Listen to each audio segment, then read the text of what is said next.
Aeons ago, brothers from outer space, under the spiritual guidance of the masters of wisdom, the creators of the universe, came to Earth and settled in the core of the planet. Their task was to prepare the surface of the planet for the development of higher forms of biological life and for the reincarnation of souls destroyed in the atomic explosion which had shattered the planet Melona, Lucifer, located between Jupiter and Mars.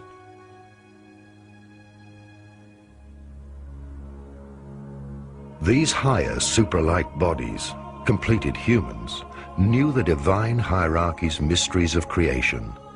They were aware of the planet's inner logos, whose consciousness gave birth to unique soul groups, each able to incarnate at different times.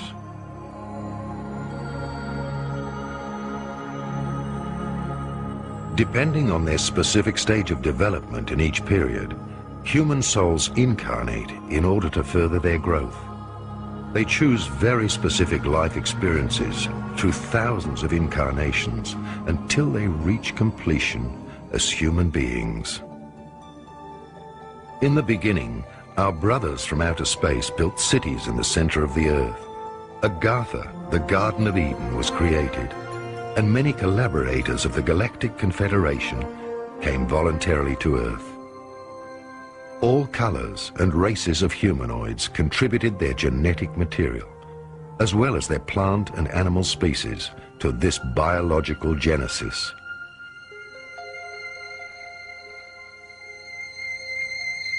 In the creation plan of the Cosmic Father, the Earth was considered a suitable living space planetarium, which would produce a universal humanoid, able to overcome all polarities and a diversity of climatic zones.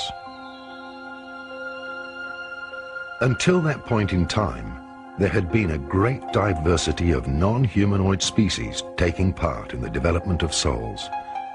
The differences were so great that the souls had extreme difficulty reincarnating into the bodies of other star systems.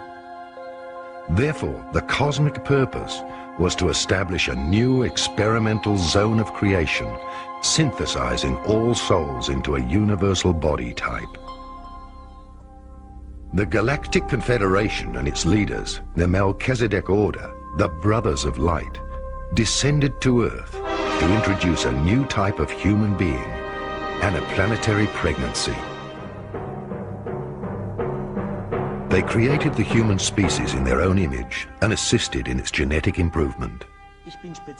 I'm a specialist in extraterrestrial visits that took place thousands of years ago. Our ancestors did not understand these visitors. They thought there were some gods. They did try to copy the technology of the heavenly creatures. Of course, not correctly, not the function of the technique. A Stone Age man who sees a car, for example, cannot reproduce a car, but he can draw it.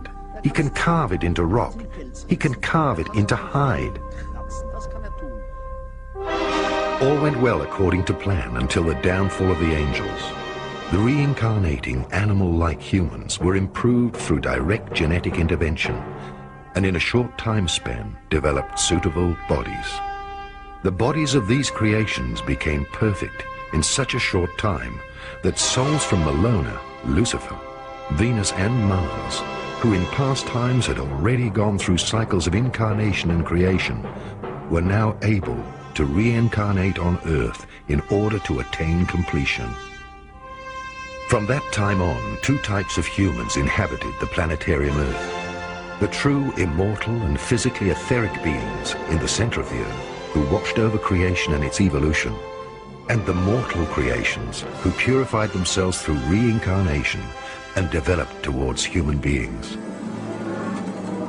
In accordance with the plan, human beings brought forward civilizations which rose and fell. Different soul groups gathered their experiences in these civilizations. However, the guardians of evolution, also called angels, seemingly took the power into their own hands. They saw how beautiful their creations had become. Some of these extraterrestrials from outer space were tempted by the earthly kings who were always offering them gifts, including beautiful women, and even their own daughters. Some of the emissaries of the Confederation gave in to temptation. The beings from outer space physically procreated children with the reincarnated beings. This was the only action forbidden by the Elohim. From then on, they had to give up their status of impartiality and immortality. They were banished from the inside of the earth, from Agartha, the Garden of Eden. From then on, they had lost their eternal youth and their androgyny. The inner closed cosmos of a complete human being, through the union of the soul and the body's personality, suffered a separation. They were thus condemned to a fall and a return to the process of human evolution. There is a time when the old female Indians tell in the Sanskrit texts that 3 of their Indian cities have circulated around the earth, and the 3 cities are described in detail. The one belongs to God X, the other to God Y, the third to God Z. They are described colorfully in the meeting halls. They're described as manas. These are little vehicles which have come down to earth from these heavenly cities, and often people were given a privilege. They were taken along by the so-called gods, the teachers, in the heavenly cities. And truly, the heavenly cities are described in all detail. But then an argument broke out between the gods. One was called Siva, not the Shiva. The Siva with a C-I. This Siva had, because some so-called evil spirits had settled in one of the heavenly cities, destroyed it, and he did it with a devastating beam. It is described how the city fell to the ground, fell into the Earth's atmosphere, and finally in rubble onto the Earth. And it looked as though splinters of a meteor had fallen to Earth. Initially, the fallen gods lived for a few thousand years, but after Atlantis, to mere hundreds of years. For example, Methuselah reached 960 years of age. Yet the demigods had one consolation. They had paranormal abilities far more advanced than those of ordinary mortals. Through their higher vibrating chakras and energy centers in the physical body, they were still able to make use of their 5 higher senses. They were clairvoyant, clairaudient, clear-feeling, clear-touching, and clear-smelling. Furthermore, they had the gift of magnetism, which they were able to use to heal people. Their knowledge of sophisticated technologies rested in their subconscious. Their extrasensory gifts made them the spiritual guides of the outer world. The prophets, high priests, and magicians of all times have been the souls of fallen gods. Yet all this was part of the Creator's plan, and these souls have made a voluntary sacrifice for the maturing humankind in order to provide it with a light on its path to becoming human and to the Godly Father. Once upon a time, there existed on earth a high culture whose people were filled with the Spirit and knew all the mysteries of creation. These secrets of creation were revealed to them because they lived in harmony with the laws. When human beings choose to live in wholeness and in harmony with the purpose of their spirit and soul, this choice opens the doors to a higher perception, and the universal spirit offers the truth of life through divine inspiration. The result is global enlightenment, and civilization develops. In Atlantis lived the 4th root race, which had reached the pinnacle of its development. Its divinely inspired scientists had acquired the secrets of universal energy. At that time, scientists and divinely inspired masters worked together to take technologies out of the spiritual reservoir of the universal Akashic records. For a long time, power and love were united. Human beings did not have an ego separate from the higher self. Humankind experienced a blossoming in all branches of science and in space exploration. Almost all illnesses were curable, and people often lived to a very old age. They had contact with other planets and with outer space human and spiritual beings. The human race living at that time possessed the universal understanding that the planet is a biological living being, and that the planet is a body and its people the cells of that body. People knew neither ownership nor egoism, and they kept their planetary body, the Earth, clean, because they knew that they only had one Earth in common. They could neither sell nor divide it, nor were they allowed to market its water, air, or resources. Everybody had everything they needed. There was no class distinction. There were neither rich nor poor people. They gave to each other and lived in abundance.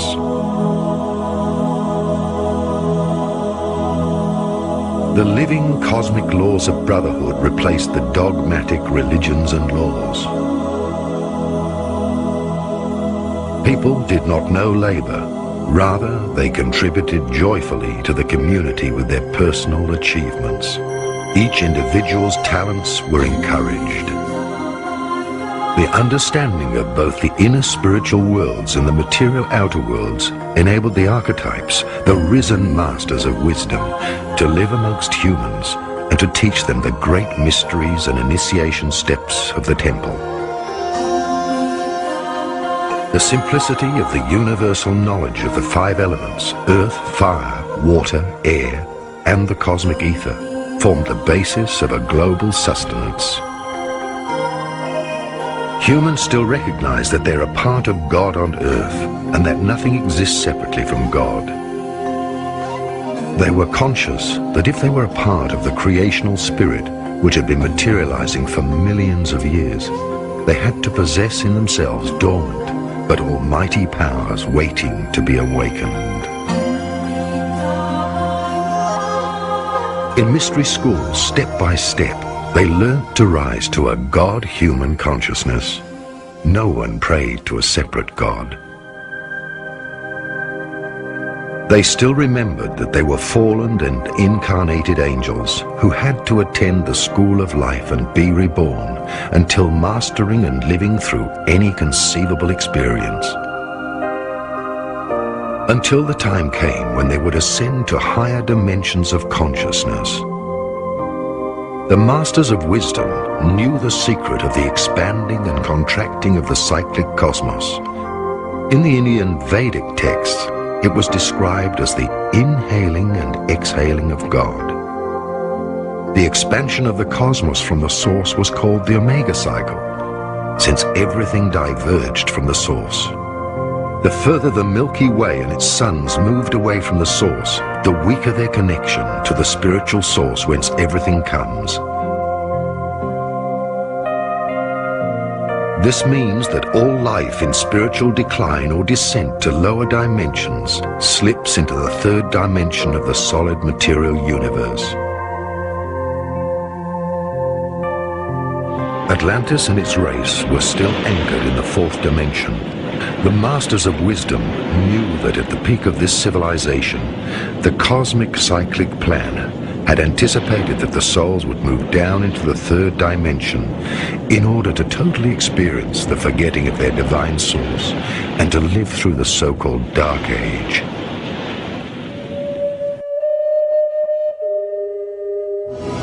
The Brotherhood of Atlantis. At a time when Atlantis reached its peak, ambitious scientists were determined to draw the last secrets from nature. They directed their research into the control of the gravitational net, just as today's government's secret research projects are involved in the control of all material structure. They studied electrogravitation, the compression of matter through sound and light. They built transmitters for the study of time through large crystals, using geomantic power places for energy field merging.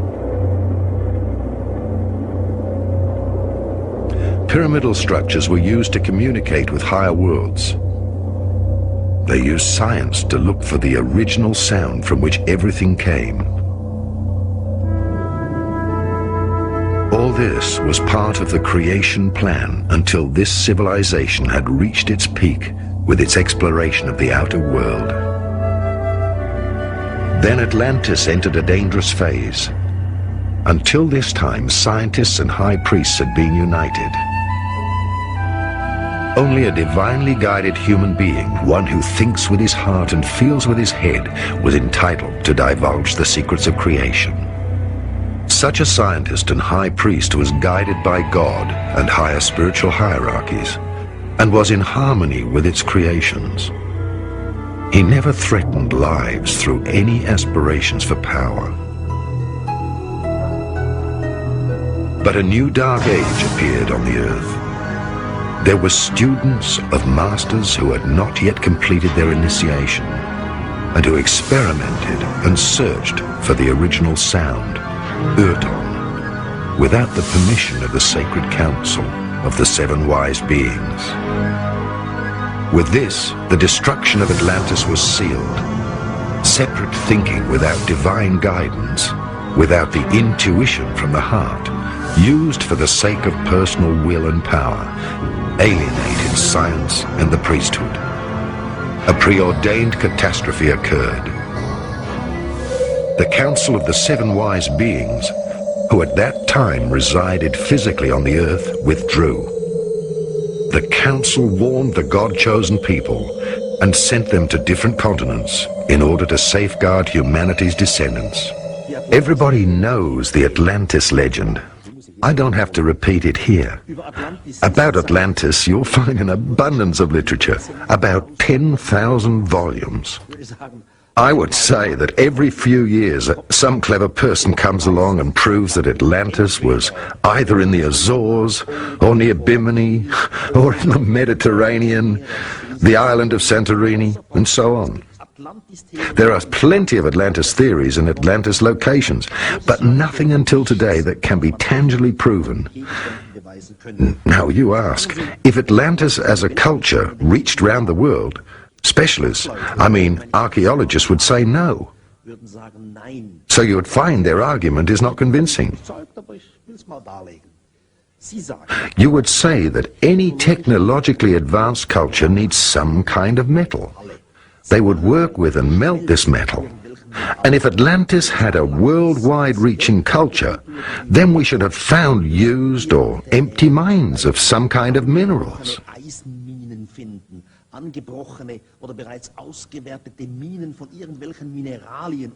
And none has emerged so far.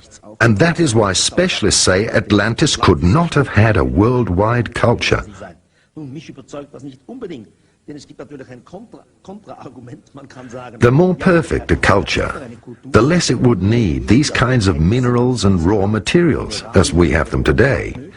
One could even say a perfect culture would maybe destroy itself from the outside in a perfect manner, and nothing would be left behind. So we're still up in the air. I would say Atlantis. Yes, Atlantis did exist. Literally, you can prove it quite clearly, but objectively with a solid object in your hand, one is uncertain, unfortunately. After the catastrophe, nations were dispersed. Knowledge, languages, and traditions were divided. Everything progressed in polarity and division. The Dark Age also saw the beginning of the cycle of descent into an ever-increasing division of individuality and of separateness. For the first time, the Dark Brotherhood made its appearance. Until then, all knowledge had been common to all. There had been no knowledgeable elite, neither was the mass of people kept ignorant. There were no rulers, no people being ruled, and no governments or bureaucracies. Most spiritual guides of the outer world, along with the worldly leaders, fell under the influence of polarity. The now self-appointed leaders had their own city-states, and because of the knowledge they kept to themselves, they were worshipped more and more, and were paid duties. The Brotherhood of Atlantis ensured that knowledge was divided into two parts.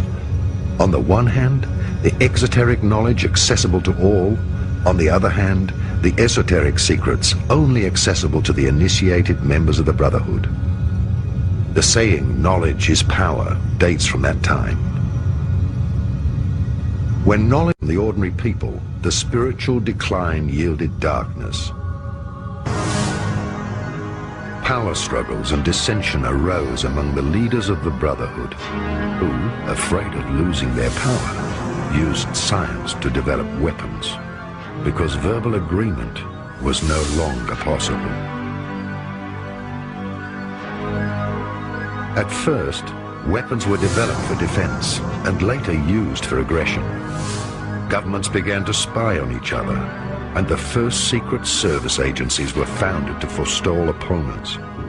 This tradition is alive today. The secret services not only serve government leaders, but also the powers of corruption. Thus, Atlantis, after many declining cycles, finally reached its downfall. At the peak of one of these quarrels for absolute power, the ultimate weapon, a gravitation bomb, was produced in order to destroy the cities of the now fighting elite priests. The Indian national epic, the Mahabharata, is widely known. It tells of wars. For example, in the 5th book of the Mahabharata, it tells of a god who was called Gurkha.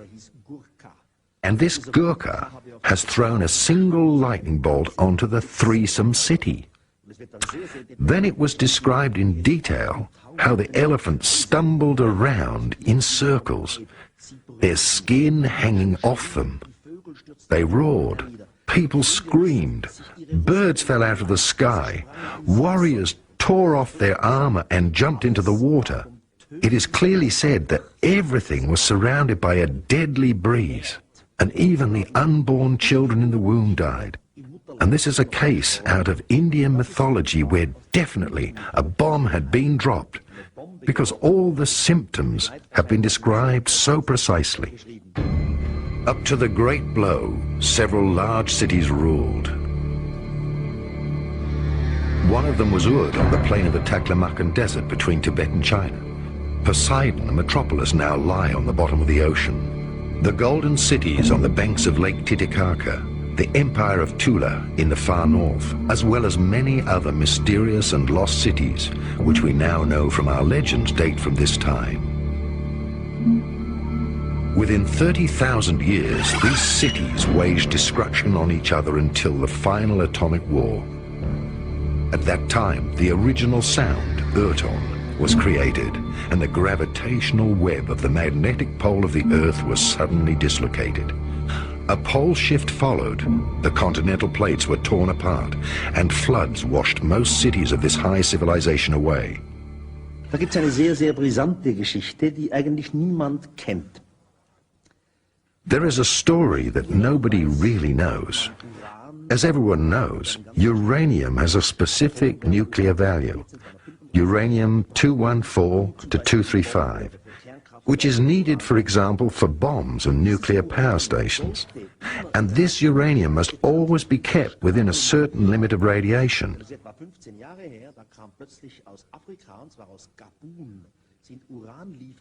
Now, it is 15 years ago that suddenly from Africa, a place in Katoon, uranium shipments arrived, which had much higher radiation and a totally different radiation level than what it should have had.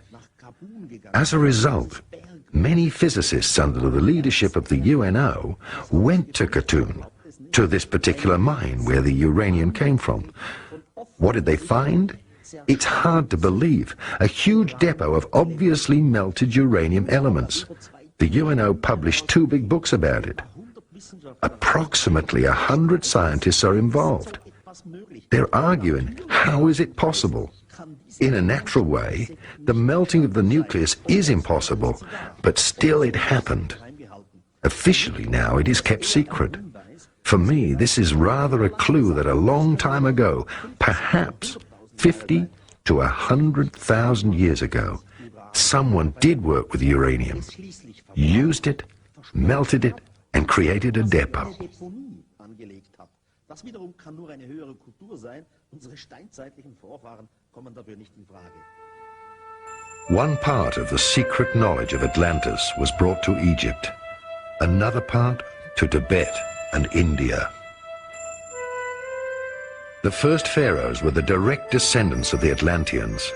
Their secret initiation texts were passed on to the Egyptian royal dynasties. Not surprisingly, Atlantis' high technology led to the building of the pyramids and the Ark of the Covenant. Part of the Brotherhood of Atlantis and its traditions survived in Egypt. The Hermetic mystical knowledge directly emerged from this tradition. Ancient secret drawings and archives from Atlantis were used. Akhenaten, Hermes, Trismegistus, Abraham, Pythagoras, all retained their secret. The Brotherhood of the Snake. Wzorem do tworzenia perfekcyjnego człowieka I perfekcyjnie funkcjonującej planety. The symbols of the original pattern to create the ideal human and the perfectly functioning planet is represented by the sign of the Egyptian life key, the Ankhs. All forms of existence, as well as planets in space, arise with this pattern. The components of the pattern are represented by the colour chart. And what is the connection between the colour chart and the Ankh cross? One can imagine that the right arm of the key creates the material, which means the physical body of the human. This substance and its complete condition is built of 7 colours on the colour chart. The program, which is the soul, in its turn, is created from 5 different colours, so that the physical can be complete. This is the soul body, in which there are 5 ultra-minds, the antimaterial chakras. These symbolize the left arm of the key. Lewe ramię. Podtrzymujące ramię, obydwa te ramiona wagi, są zerem, ale są zerem pełnym, jest to zero pełne życia. The lower section, which supports the 2 arms, is the zero zone. It is also called spirit or monad, the univalent element. Here the colours that create the matter, as well as the antimatter, are united. Here all experiences are stored, those of the physical body in the positive arm, as well as those of the soul in the negative arm. These are the areas of energy that occur throughout incarnations. So one can say that the zero zone is pulsing with life. The 4th element, the ring of life keys, represents the consciousness, which harmonizes the balance of the scales. The consciousness looks after its tools, that is, the physical body, the soul body and the mind body, and is responsible that none of these bodies destroys itself, independently from its life's experiences. Through this practice, the pattern of the life key stays complete with us. This role of consciousness was indispensable, especially on Earth, because here one constantly tries to change the meaning of the 12 colours. Man has constantly tried to manipulate the laws. This, nevertheless, was the price to pay for universalizing the body. Żeby zuniwersalizować ciało.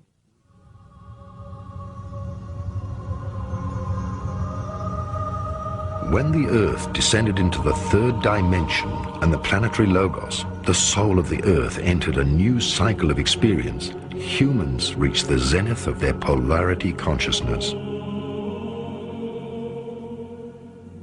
To this day, the cycle of opposites and the feeling of separation has prevailed.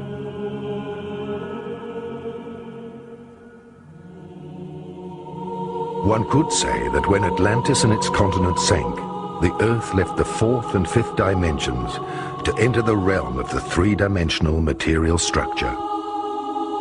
With the fall in the 3rd dimension, the remaining human race lost consciousness of the oneness of all things. Polarity awareness took over, and instead of harmony, more and more opposites entered the consciousness and the actions of human beings.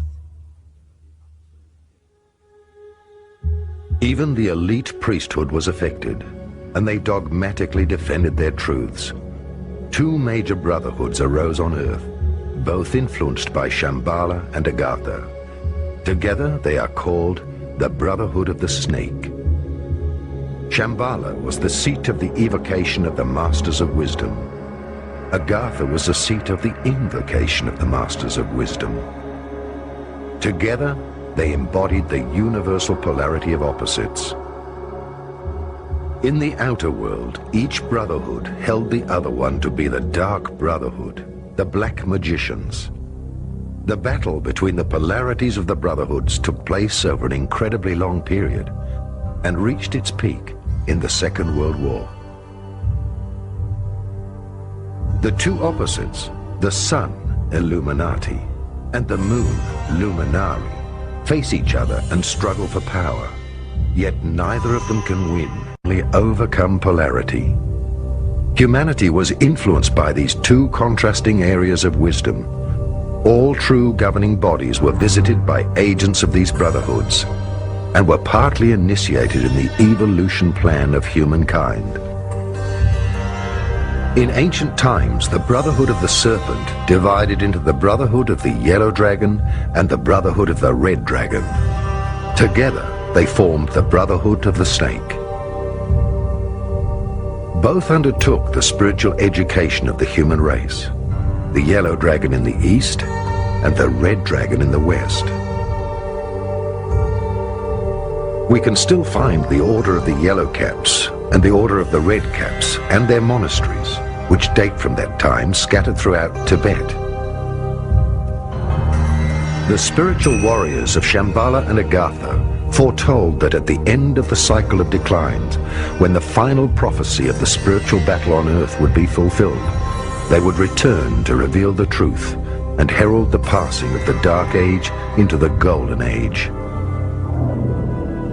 The survivors of Atlantis were the chosen seeds of the fifth root race from which humanity originated.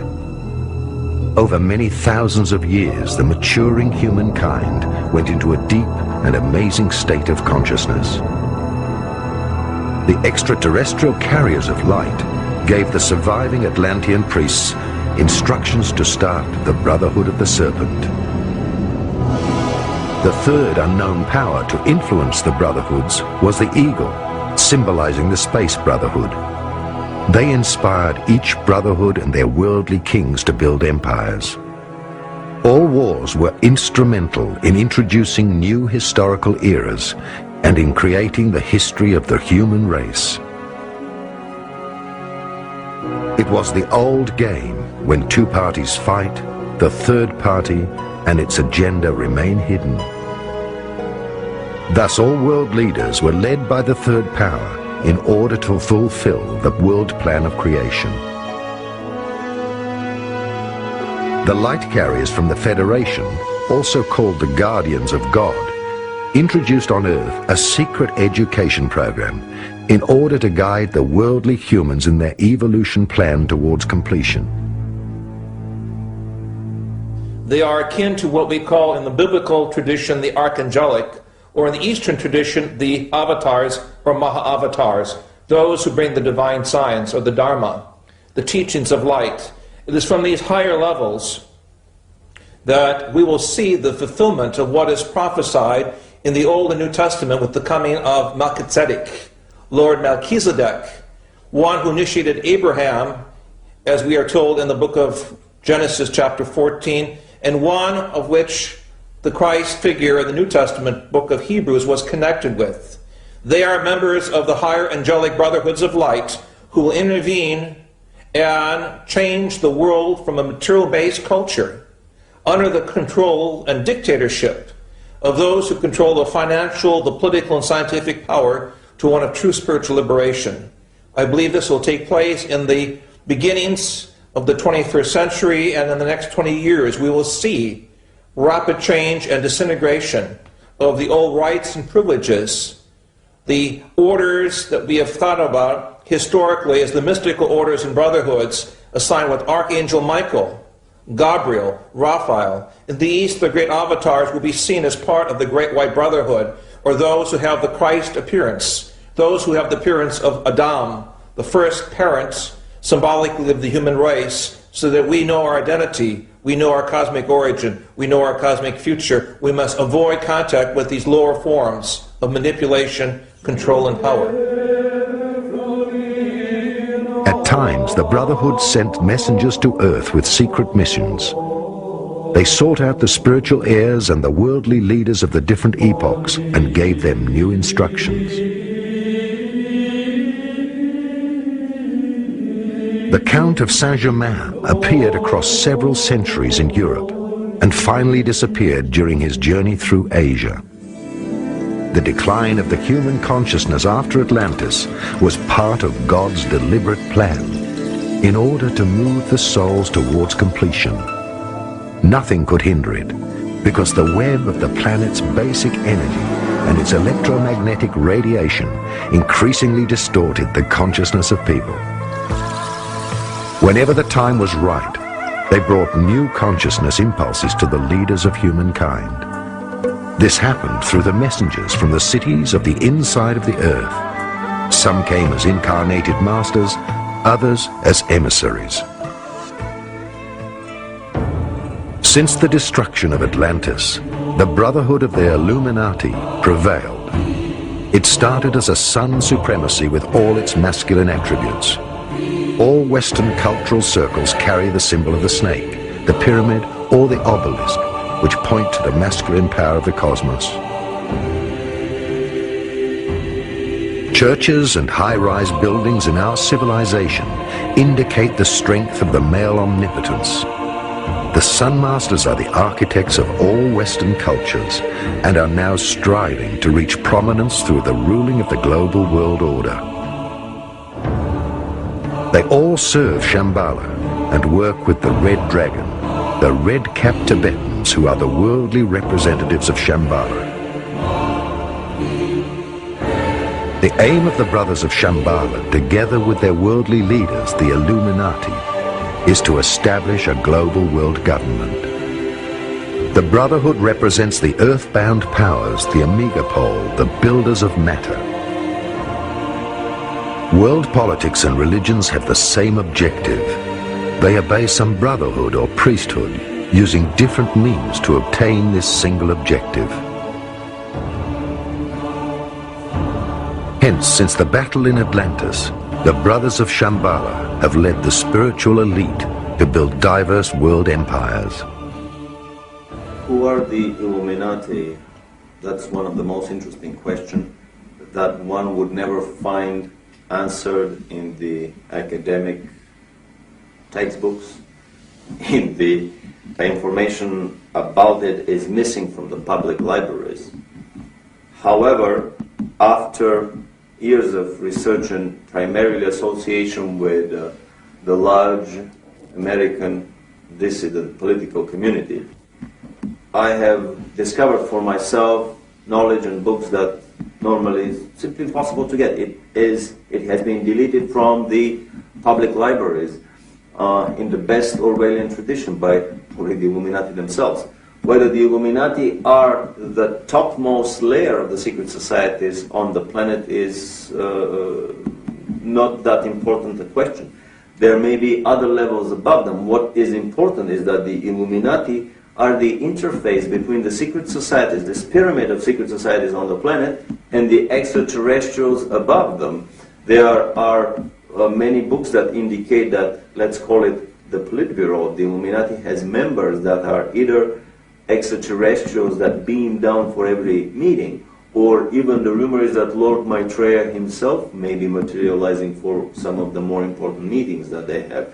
So basically, the Illuminati are the quiet, underground, low-key interface between our secret terrestrial government and aliens above it, aliens who themselves are subcontracting for even higher levels of celestial management structures. What is the political program of the Illuminati? What is their political manifesto? Comrade Lucifer is known in the celestial nomenclature as the bright morning star. So anything that is associated with light, anything that has a light in its title, book that talks a lot about life rather than about love, is probably inspired by the Luciferian, by the Illuminati presence on the planet. And basically the Illuminati are the secret political party that has to prepare the political, the philosophical, the religious, and the cultural groundwork for the establishment of, should we call it the second coming, the millennium? What happened to Agartha? The Moon Masters, the Luminari, the immortals who lived in Agartha represented the spirit-bound, the Alpha Pole. The Masters are the protectors of the spirit. They have whole physical etheric bodies and can materialize at any time. They are the keepers of the magnetic field of the earth and of its karma. They are the other polarity, the spiritual alpha powers. They work together with the Masters of Light. They are the keepers of the Grail, the sacred and integral forces of the inner cosmos.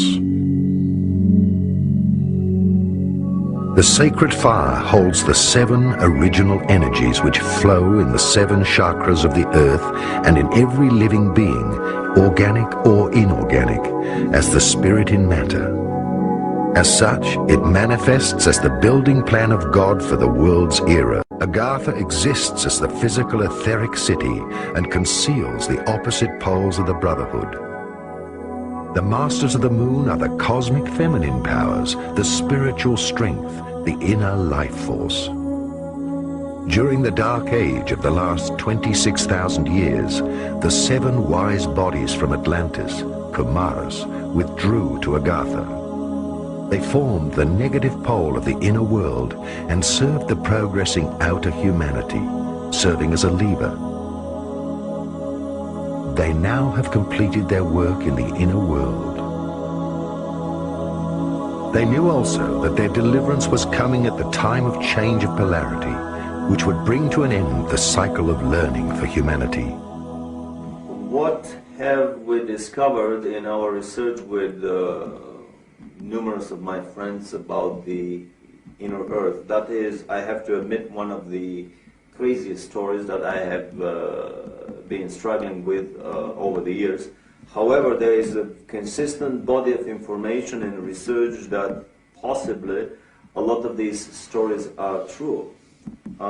As a physicist, I can only say that the physical reality that we live in is nothing more from a vibrational viewpoint than one of the many radio stations on the dial of a radio receiver, and basically we can tune out of this station and next to the next one, tune out of the next one, and into the third, into the fourth, into the fifth. So is physical reality around us. If we increase the frequencies or decrease them, we can tune out of this reality into another one.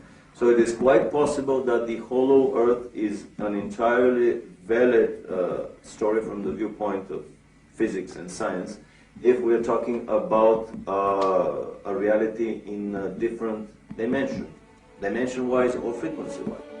The inheritance of Atlantis.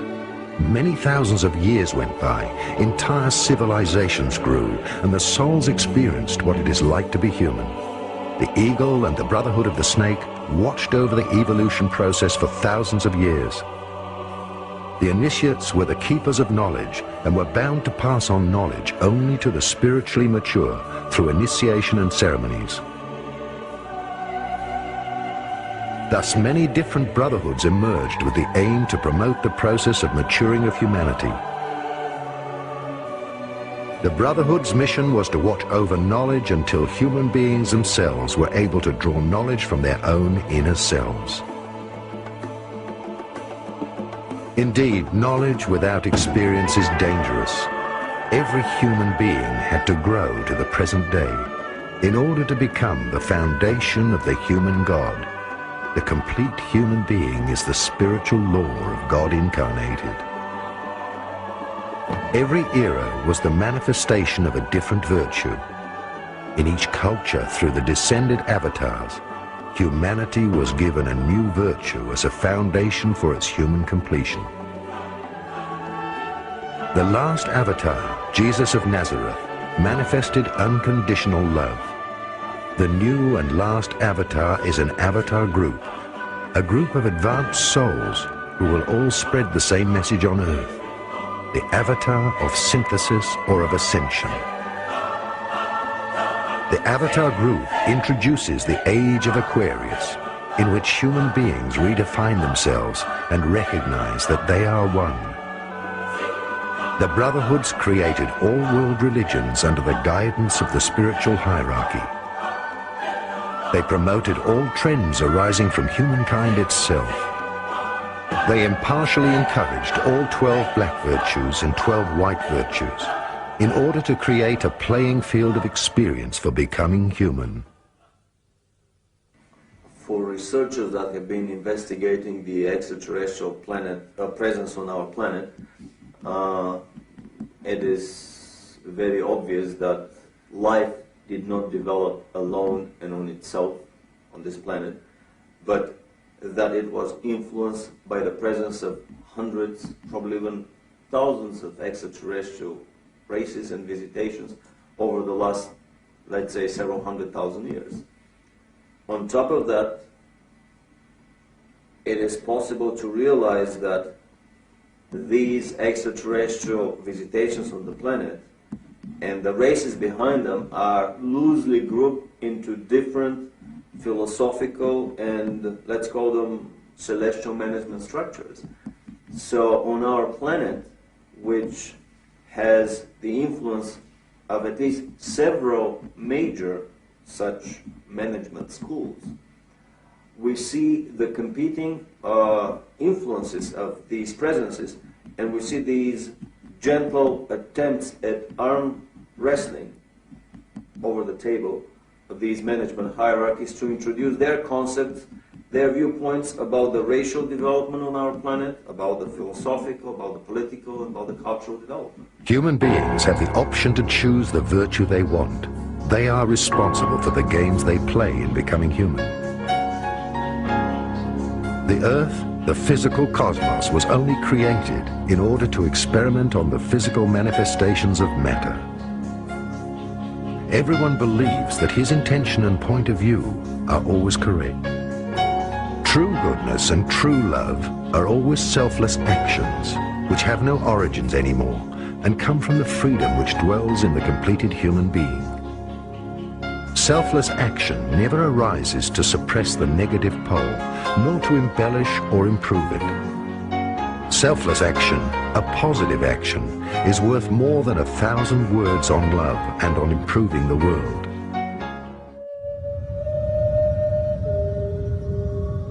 Thousands of years had passed since the battles between the two priest castes, which triggered the decline of Atlantis.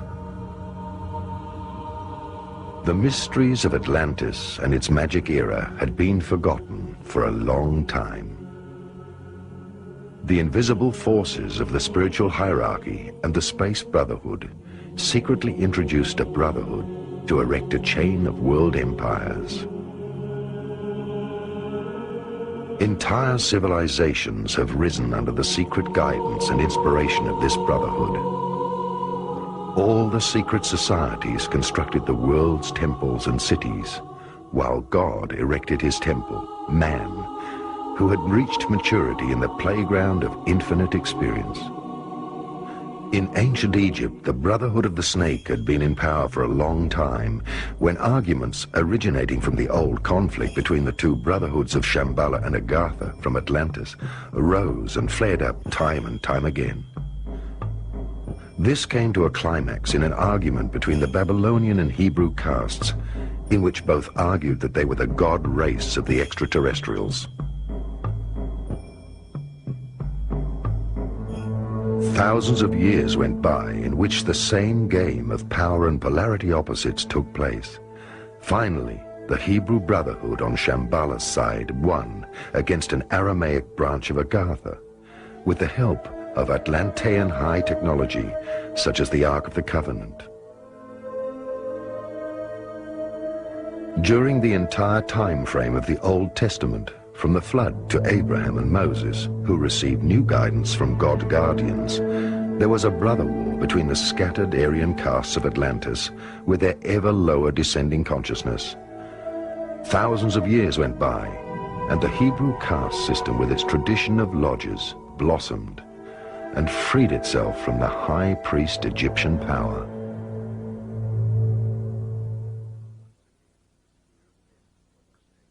Once again, the spear of destiny was taken from one culture and handed over to another. The Space Brothers secretly inspired the Hebrew priests and guided them in order to direct the newly chosen people of God.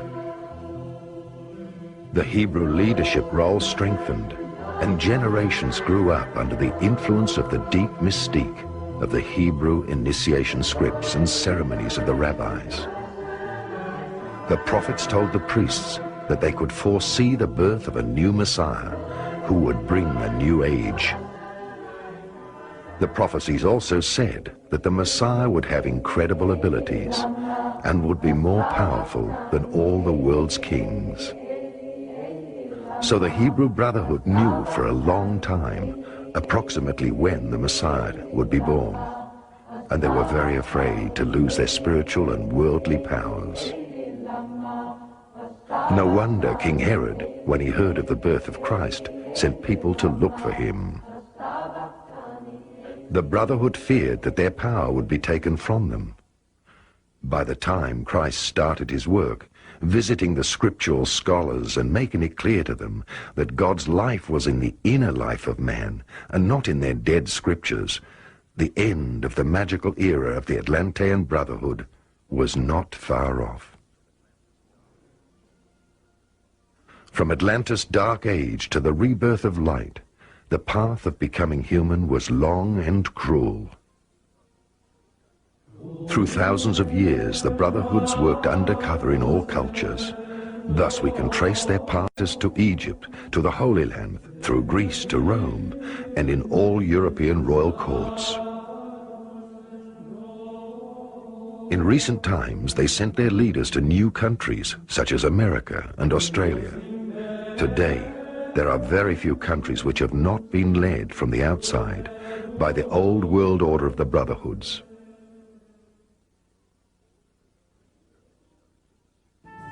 All 33 pyramid stones of the secret world conspiracy of the Illuminati and Freemasons are organizations of the imperialistic and materialistic pyramid, a manifestation of God's male hierarchy on earth, the spiritual powers of Lucifer, the carrier of light. During the time of King Solomon, God's messengers and wardens, the Elohim, entrusted the secret brotherhood, God's temple builders, to construct God's temple. The Freemasons and Illuminati, meaning the enlightened, and earlier called the Templars, had the difficult task of building God's temple. Symbolically, God's temple represents the human animal, half man, half beast, who has to be taught in order for him to live through every possible experience, both positive and negative, and continue learning through these experiences until he has transcended his lower attributes. These powers financed all wars and conspiracies, but also funded welfare organizations and extensive government plans of the Western world in order to offer human souls a playground for experiences. Now, for that very reason, we can understand the meaning of, I am the one power who desires good and creates evil. I am the one power who desires evil and creates good. Since Atlantis, all leading forces of Western religion and state systems have received partial initiation and helped to educate man. But now the time has come when the temple has completed its purpose and the Elohim reappear to wake up all completed souls. Just as parents who finally have to let go of their grown-up child so that it can be independent, this film will set the stage for the Illuminati and will transmit to them with absolute clarity that its mission and Elijah's prophecy have been fulfilled. Indeed, now everything works in reverse. The individual needs to deprogram himself of all social, religious, and other concepts which he thinks makes him a human being. Likewise, as every social structure represents the foundation of a civilization, the purpose is not to destroy the structure, but to liberate it from the ego structure of the lobbies. In the same way, the purpose is not to destroy God's temple, the human body, but to deprogram the ego structure. How? By letting go of all negative perceptions. Everything is only an experience, because nobody is totally negative. The negative within us and in the world teaches us how to slowly receive understanding. Without darkness, there would be no experience of light. No matter what we do, we reach understanding of the realization of true love through our negative actions, which lie behind true love. Through this, perhaps we can understand the purpose of this secret brotherhood, which on God's behalf financed and promoted all that is both positive and negative, until finally man has developed to the point where he recognizes a brother in the other person and becomes positive by his own motivation. The growth of humanity into true mankind is like the alchemical gold which was thrown into the fire until all impurities were separated from the pure gold. On Earth, all social power systems since Atlantis have been led by the Brotherhood of the Snake, which in turn was guided by spiritual and extraterrestrial forces of the Guardians. In short, whether it be monarchy, capitalism, or communism, whichever strived for power and leadership has been spiritually influenced by the sun hierarchies during the Dark Age, and now represents the male materialistic forces. Of course, we have been guided by our religions and powerful leaders during the Dark Age, but these in turn have also been led by spiritual masters.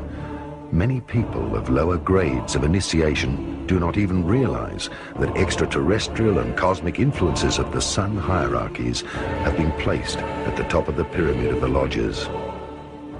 During the Dark Age, sun hierarchies, the Illuminati, are the rulers, accomplished masculine forces, the builders of matter.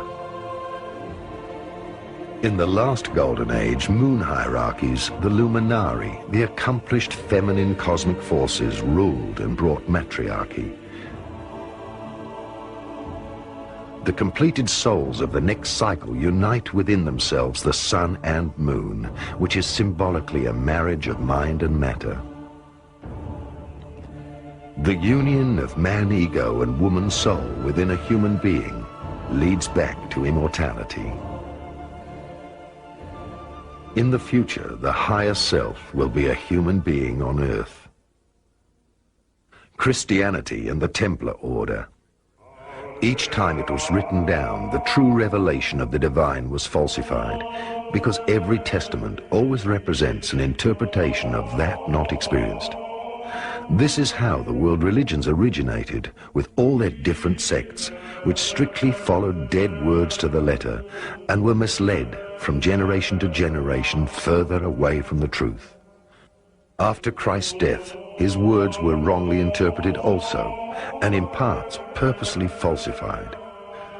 During the 1st century, great disappointment was felt within the first original Christian congregations, when part of the scriptures were falsely interpreted by the secret Hebrew brotherhoods, who stood on the side of the Romans. The Atlantean gospel of the life of the Essenes, Essena, which still includes the teachings of reincarnation, but excludes any interpretation of evil, led through the centuries to the strong division between heaven and hell. Peter, in his last days, recognized what had happened and asked to be hanged by his feet, symbolizing the world's confused situation. Back then, all his followers were only comforted by the knowledge that one day in the future, just before the return, they would be reborn in order to inherit the world.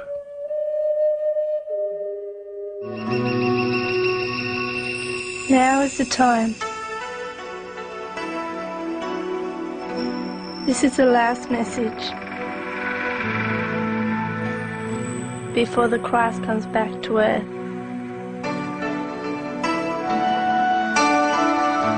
Hear this message.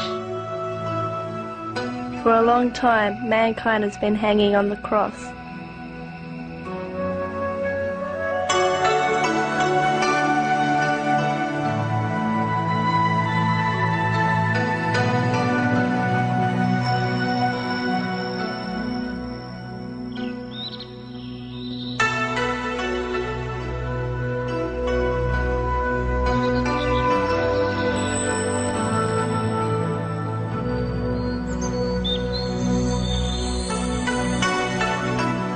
I am the spirit that lives in everything.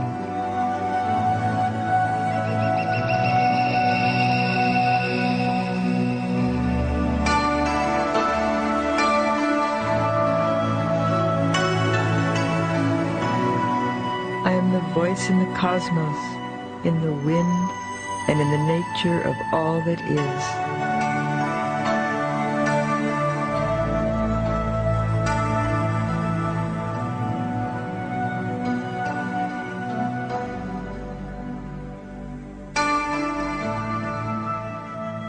I am also the voice within you, only you have forgotten how to listen to it in silence.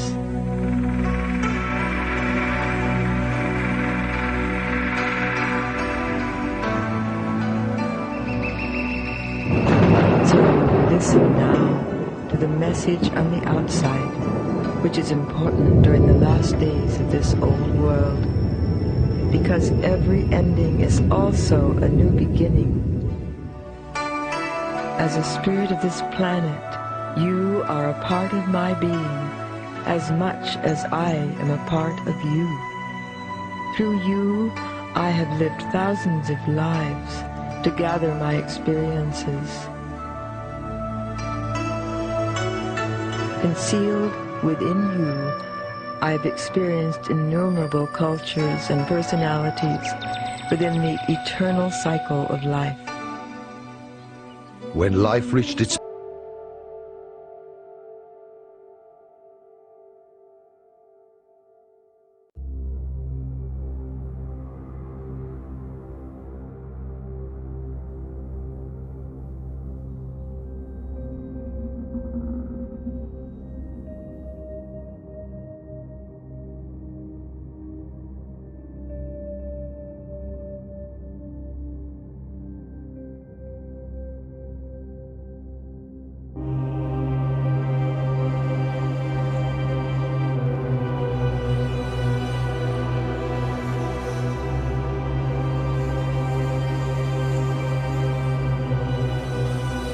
because I think that is the key that's required for the coming of the second Christ, as has been foretold. This Christ consciousness is within every single being, for the essence of God is what keeps us alive, that pure energy source as discussed by quantum physics. It is imperative at this time that we develop discernment, the ability to discern what is right for us, to listen to our heart, and to feel, to go with our intuitive guidance. What a lot of us are now doing, or becoming aware of the necessity of doing, is really learning to listen to the Christ within, to open up to the inner teacher, to open up to our inner guidance. And the way you do that is, again, simply aligning to the energy that sustains you through breath work, through light work, through conscious awareness and mind mastery. When the sleeping God, the master of all that exists, became conscious of himself, the indefinable split into being and non-being, into spiritual world and material world, into the higher heavens of transcendence and the lower worlds of duality. The cosmos formed with all its dimensions and parallel worlds. The world of opposites, which we call duality, came into being. So there are immortal worlds which never experience change, and there are worlds which experience life through constant change. In order to be able to experience himself in infinite diversity, he created out of himself unlimited part consciousnesses, cosmic monads who gather infinite possibilities of experience in worlds of duality, for the source of all existence. Every cosmic monad can gather experiences through the world of opposites, also known as polarity. Because such a part of God never descends into the mortal world of polarity, but only has to gather experiences, it separated a part of its universal mind and created the souls, a vessel for the universal experiences. The souls, on the other hand, worked in such a way that they needed many individual experiences. However, they could not identify themselves with these experiences. Therefore, they created a vessel, which we call the physical body, so that they could gather experiences by reincarnating from one life to the next in the world of opposites and slowly become perfect.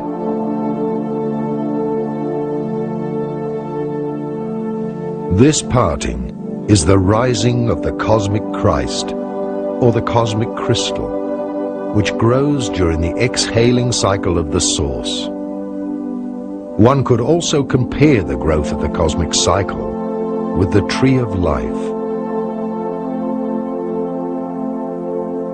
Matter is the slow transformation from spirit into light and sound, and ultimately into alchemical crystallization.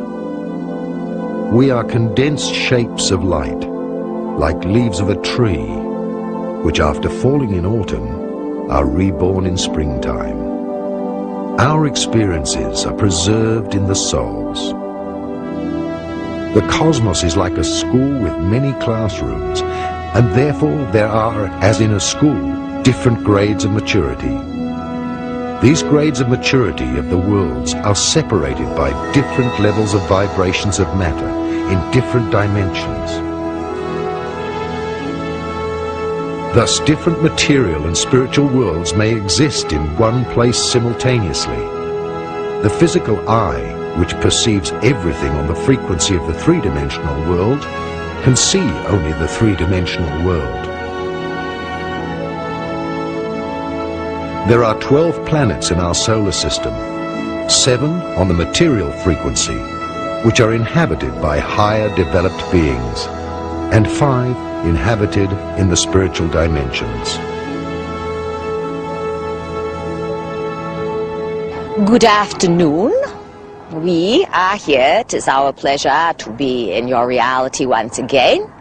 We are, of course, the Pleiadians, and as we've said, it is our pleasure to be here at this time to communicate with you, to give you an opportunity to understand our energy and who we are. This one that speaks through us, we call her our vehicle. She has given you an opportunity to listen to her interpretation of what she feels is taking place as a result of our contact with her. We would like to share with you for a few moments what we feel is taking place. You are sitting in what is called as a species on your planet in a crack in time. You are integral as humans to events which will change the entire course of the history of the universe that you occupy. This restructuring of Prime Creator's creations has to, let us say, it is accelerated in certain places that are pockets. Your Earth is one of these pockets. In actuality, your Earth is a library. It was originally designed as a place to store and hold tremendous amounts of universal data. You have occurring at this time what is called the return of the gods. Who are these gods? For eons it was understood that the gods came from space. Yet only recently, in your very short memory, have you separated these gods thinking that the gods of the religions had nothing to do with what lie in the great cosmos outside of your planet. Now ideas are being fused together within the human species, and you are beginning to understand that the story of who you are and the place you occupy in existence is much grander than anyone ever dared to tell you. The big secret that has been kept from the human race. Well, it is no big secret any longer. You are surrounded by thousands, hundreds of thousands of forms of intelligence, millions of forms of intelligence in actuality, that are magnetized to the earth plane at this time, because you, as a human species, must transmute yourselves. You must move into an entire new consideration, a reorganizing of your basic assumptions of reality. This is not so easy. It is challenging. There will be much chaos that will come first in order to bring about this restructuring. Many of you are confused and do not understand what is taking place. The best advice we can give to each of you is to go inside, to listen, to become like the child, full of wonder. My name is Amnek Anek, and I come from the planet that you know as Venus. But at one time we were a physical society. Now we reside on the astral dimension. I manifested a physical body in the spiritual city of Retz that resides on the physical as well as on the astral level.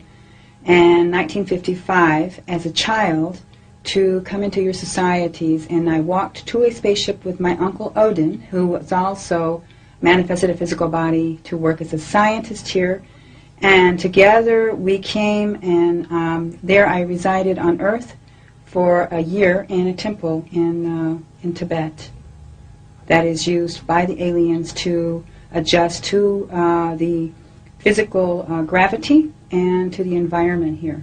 So when Venus was going through this change into the process of from the physical to a higher dimension, there was a gradual process of change where that they went from the physical to the astral. Their whole societies were transferred there. Their vibrations were changed by their level of consciousness and the way that they thought and the way that they lived their daily lives. The Venusian people knew that this process was taking place and preserved one city, the city of Retz, under a climatic dome on the surface of the physical Venus to give them the ability to come into the physical and work here to raise the consciousness of mankind on Earth. Now Earth is going through similar processes of change where that their consciousness is gradually changing and getting to a higher degree. And if this continues, if we continue with our work and spiritual development here, this process will take place on the physical very much the same way. It's not a dramatic change. It's so gradual and so natural that it's almost undetectable by the people that are in the process. Mankind, where it came from and where it is going. Scientists of all ages have tried to find the origin of life through physical evidence. They have split matter, studied the microcosm and macrocosm, but even so, they only observed life from a certain perspective, adding rows of parallel interpretations of reality. But they overlooked the most important thing of all, the creator of matter, the spirit that lives in all things, the blueprint and information which forms all matter. They see only subjective partial truths because the objective reality is an indefinable state of existence out of which all conceivable partial truths emerge. They will keep splitting life down to the atom, but will not be able to prove the existence of the spirit. The experiment compares with attempting to capture beams of light. Human beings can never catch up with light unless they themselves become light. The same applies to mankind. It will never be able to prove the existence of spirit, but can only become spiritual itself, a process which the initiated call metamorphosis. Until then, even the most splendid achievements and inventions, as well as attempts at explanations of mankind, are an unconscious dream of being still asleep within the development of humanity. All of the original races on Earth came from other planets that are the older planets in your physical solar system, which is Venus, Mars, Saturn, and Jupiter. Venus, the home of the white race, Saturn, the home of the red race, Mars, the yellow, and Jupiter, the black. They brought colonies to Earth when it was a younger planet, just developing, and only had plant and animal life, and set up these colonies, as you know, Atlantis, Lemura, Aztecs, Egyptians, as a few of the societies here. And on all of the dimensions above the physical, the parallel dimensions that run, the astral, mental, causal, etheric, and soul planes, there are vast universes that exist that are parallel to the physical universe. There are, in other words, there are astral dimensions that absolutely are a duplicate of places here on Earth, just as there are on Venus, Mars, Saturn, and Jupiter. In other words, on all the different dimensions above the physical, these societies and these planets and the whole solar system and everything that exists in the physical is duplicated on the higher dimensions until you get into the planes of, or dimensions of existence where there is no reference to the physical. And this is a crossover called the etheric plane. And when you cross the etheric plane, there you leave behind any association or anything that identifies with the physical. For millennia after the sinking of Atlantis during the Dark Age, man has been separated from himself and has been in search of the Holy Grail.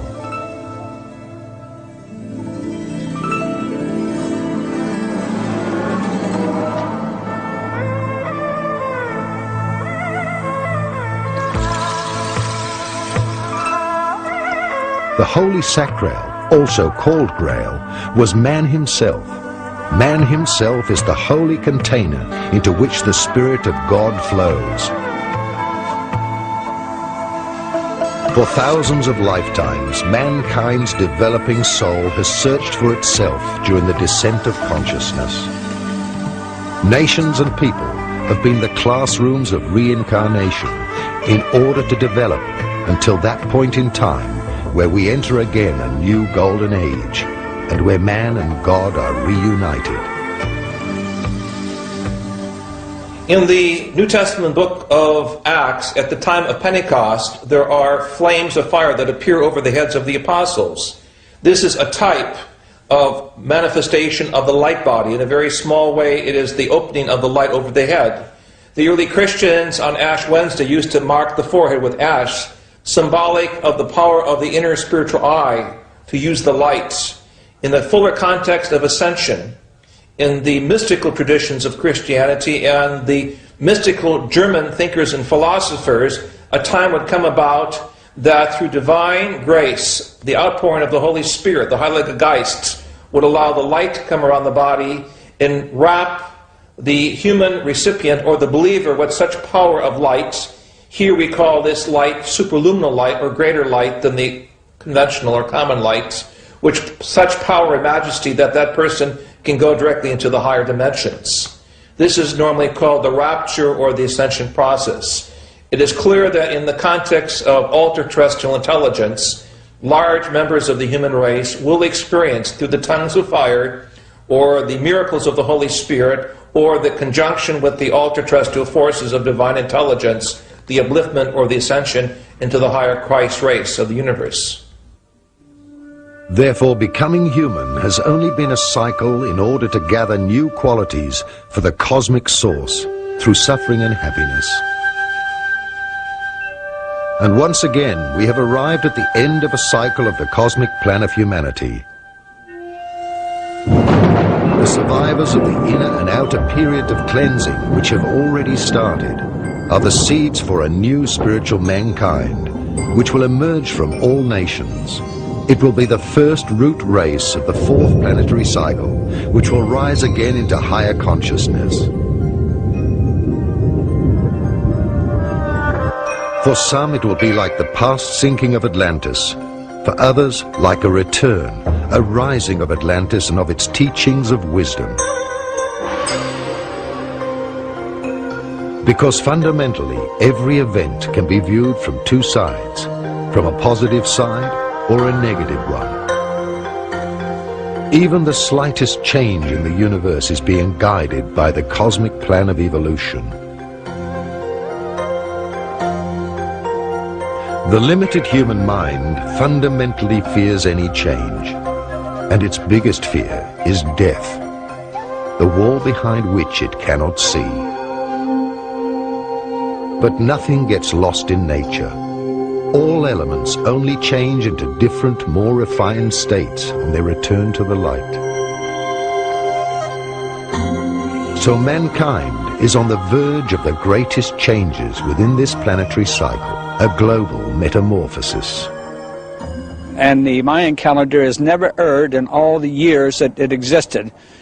And it states that in time when the incoming consciousness, which we would commonly know as the Christ consciousness, comes in, all things must change. Government, science, and religion, unless they accommodate incoming spirit or incoming consciousness, the Christ consciousness, if you will either fall by the wayside or will go through drastic and dramatic changes. Now, we see a lot of that happening in the world right now. We've had a coup in the Soviet Union which failed. Down came the Berlin Wall. Transformational changes taking place in places like Romania, Czechoslovakia, and Hungary. Now we have Azerbaijan and many others. And all we have to do is follow the news and see these great changes taking place. Now, these great changes, of course, are heralding changes yet to come. Changes which are transformational in nature and must come if we are to survive as a planet and the peoples. These changes will not only touch the lives of all nations, but it will reach beyond all boundaries of life's disciplines, which have already really only existed in thoughts and the actions of humans. Not only does planet Earth change its exterior, its alchemy, but also there is nothing on this planet which is not now in the process of structural and spiritual change. Every process which is not understood brings along a crisis of creation until the process of change has been understood. Thus the future human being finds himself in metamorphosis, like a caterpillar which does not know that it will become a butterfly. Everything in the cosmos, in our planetary system, on Earth, and within ourselves, humans, will step further up the ladder of evolution, according to the plan of the Creator, until a point in time when the cosmic night of creation, the exhaling of God, will come to an end. We need not fear any of these changes because everyone will, as at the end of a school year, progress to the next grade according to his development, or repeat the last year. Heaven and earth will be new. Even a new planet in our own galaxy will be born into a second sun. That part of the mankind which opened itself will experience the resurrection into the fifth dimension of consciousness. Zapewne zauważyliście Państwo w tych latach od 83. You probably noticed in this period, starting from 1983, that there were many changes both in human outside behavior and in the feelings of our physical bodies. They were also manifested by enormous social movements. Reaching the pattern is not a gift. It is not a convenience either. Setting in order is sometimes painful, sometimes in feeling. This is the price of the truth, forcing its way through all falseness which we have all created on the planet. Living fiction is very painful. Sometimes our physical body suffers. Sometimes man's inner self or his soul suffers because he has to accept and fit to the program which we have brought down 8 billion years ago. Which means we are returning to this ideal pattern which lets a man live forever, just now through painful experience.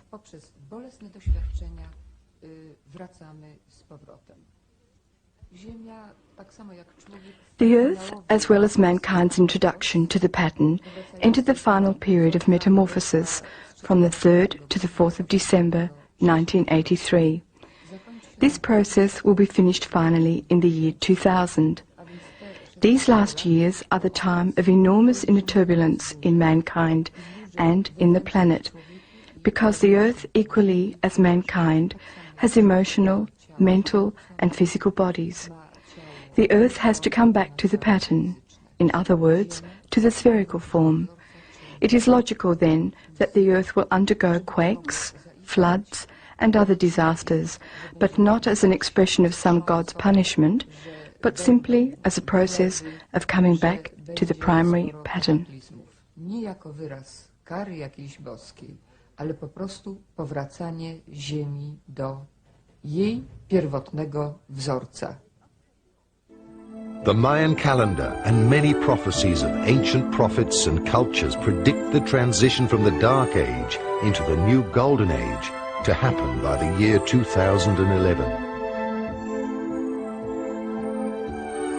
The inscriptions of the Great Pyramid also point to the year 2011. However, time is a relative factor. During this period, mankind slowly awakens out of its sleep of thousands of years to realize the great reality that the whole universe is alive with different spiritual and material dimensions. God would never have sown a field of flowers like our universe if only one flower, our Earth, would germinate. From the year 2011 on, prophecies predict the birth of a planetary consciousness. That is, that we will recognize ourselves in one another, that we are all different, but that we are one in spirit. Then will follow 1,000 years of spiritual completion of mankind, the kingdom of peace of 1,000 years, when the masters of wisdom will appear. Until that time, not only will parts of mankind step back into the fourth and fifth dimensions, but also the cosmic fall of the Omega cycle will end. God's exhaling flows into the inhaling. The Alpha cycle commences. Everything returns to the source from which it originated. We are concluding the spiritual involution and the parallel evolution of the physical body. Our forefathers passed on this mystery in the shape of the Sphinx before they left this planet.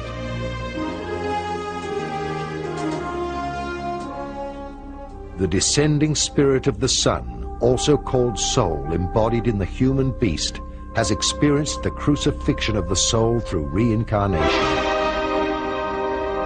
After the death of the human beast, who symbolically represents the animal qualities of the human ego, man will be reborn in spirit through the completion of his ego. This crucifixion and resurrection will be experienced by many people during the following years of the apocalypse, until the planet in its entirety experiences the resurrection. After that, the marriage of heaven and earth follows. Before the Alpha cycle begins, we have a non-time, when the source itself enters into us, reconnects with us, so that we are able to feel that we are a united being. The birth of the planetary Christ and the Buddhi consciousness.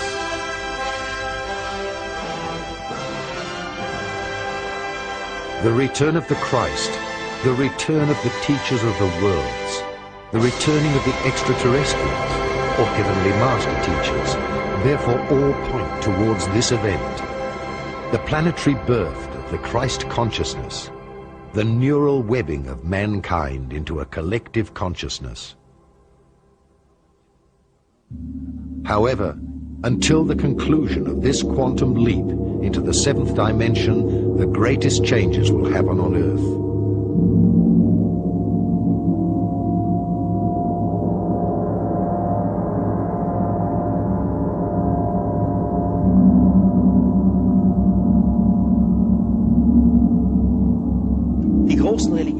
All great religions of today are familiar with the idea of a second coming. We Christians await the return of Jesus. The Apostle Lucas and Marcus write about it. He will be enthroned in the clouds. The Apocalypse is supposed to have been written by St. John, which is not true, because the essential passages are older than the Apostle John. In the Apocalypse we read about the signs and plagues that will come upon humanity. A star would fall from the sky, the moon would light up, and the heavens would roll up and unfold like a manuscript. Earthquakes and false prophets would come, and man would wander about not knowing what was happening. A group of men will finally survive the second coming of the gods, the so-called Final Judgment Day. But this is not only so in the Christian community. The Muslim community is also awaiting their Mahdi and the Jews their Messiah. Overall, this thought is much older. Let us go back to Babylon and Sumer, where we find the gods Baal and Baal, which are one and the same. In Old Egypt, we obviously find the sun god Ra. All these gods have promised to return in the far future, and since that time, the belief of a second coming is kept alive. I am absolutely convinced that none of these so-called Jesus or Mahdi or whatever we may call the Messiah will appear, but that it will be a space event. If somebody does appear, which is fine with me, then it will be extraterrestrials. With the ascension of mankind into the higher dimension of consciousness and the return of the knowledge of Atlantis and Lemuria, the purified continents of Atlantis and Lemuria will also rise out of the oceans, because human consciousness is synchronized with the planetary consciousness. Humans who have decided to open up to the higher dimensions are beginning to feel a part of an ever-increasing learning process where life is the playground.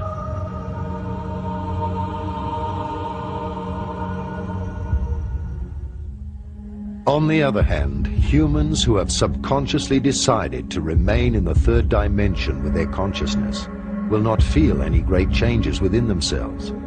But we will all experience the big process of purification on a planetary level, because planet Earth is straightening its spine. That is, the axis of the poles is shifting again, and along with it the climatic zones at an extremely fast pace.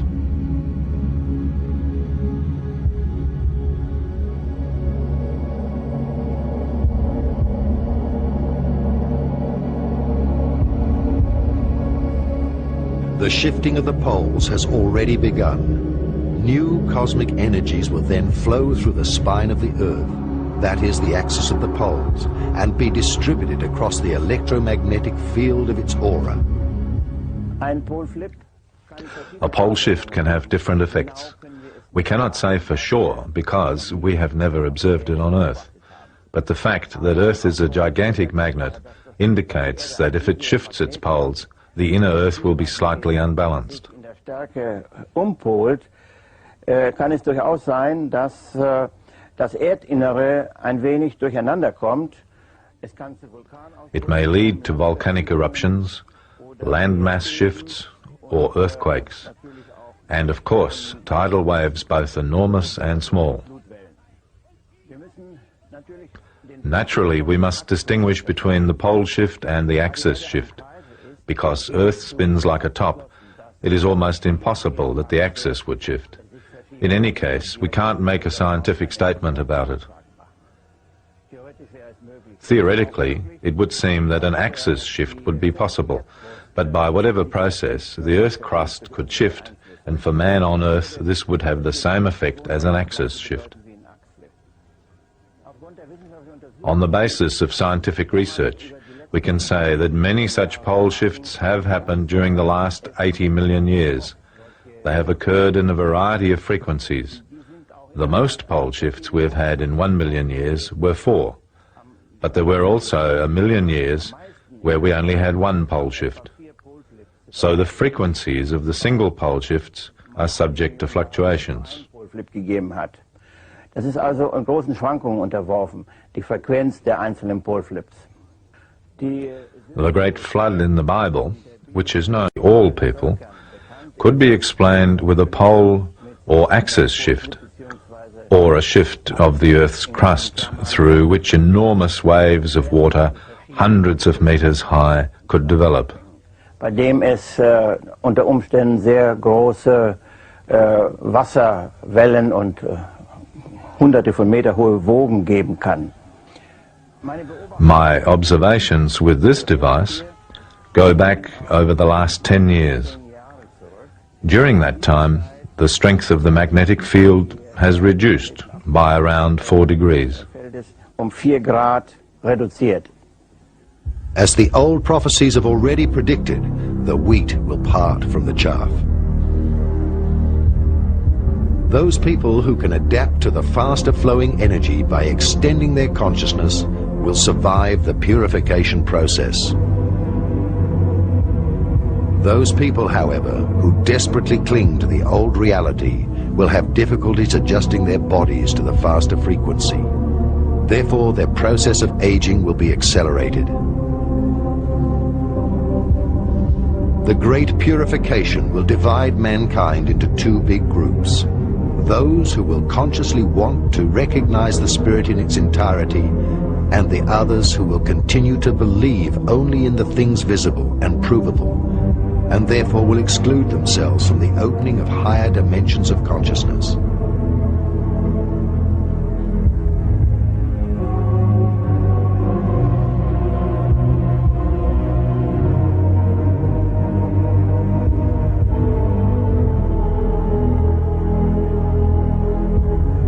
Many prophets, such as those mentioned in the Apocalypse of the Bible and by Nostradamus, have predicted that within the next stage of transition from the 3rd dimension of consciousness into the 4th and 5th dimensions, large disasters will occur. The Apostle John tells us in Revelation chapter 1 and verses 9, 10 and 11 that he was on the island of Patmos because of the Word of God, because of his faithfulness as a disciple of Jesus, because of his faithfulness as a prophet. When John focused upon the return of Jesus Christ the second time, he focused upon what we find in other places in the Bible about how Jesus will come and why he will come and what will happen when Jesus Christ comes. John in Revelation chapter 1 and verse 7 made it very clear that when Jesus Christ returns, every person who is alive on planet Earth at that time will witness that coming. Every person will see him come. If you go to the last verses in Revelation chapter 6, you have it very clearly stated that at the time of the coming of Jesus Christ there's going to be a massive earthquake. Every island will move out of its place.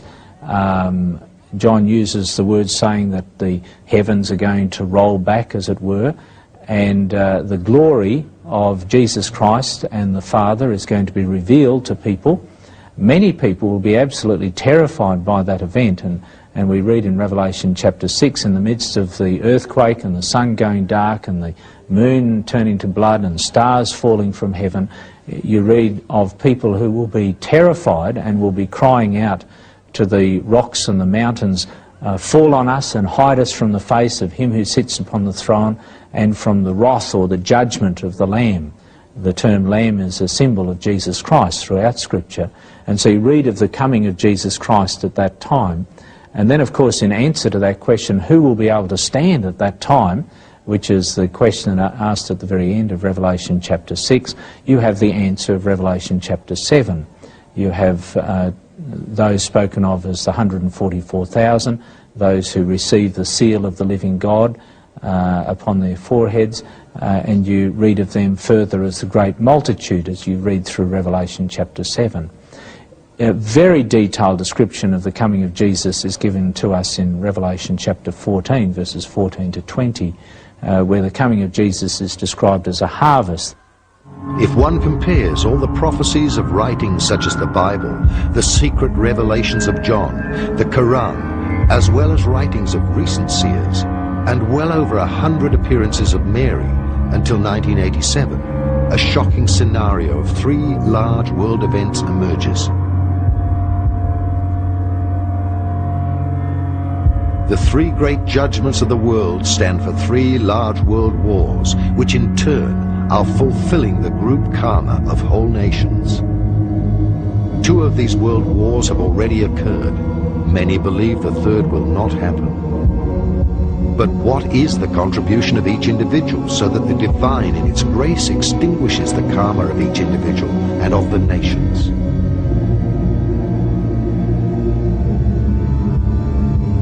All seers and the messages of our Mother of God speak of a third large war which will start in Europe. In particular, they mention troops with the strength of 3 armies invading from the east, and after political unrest, the bloody fall of a leader overnight.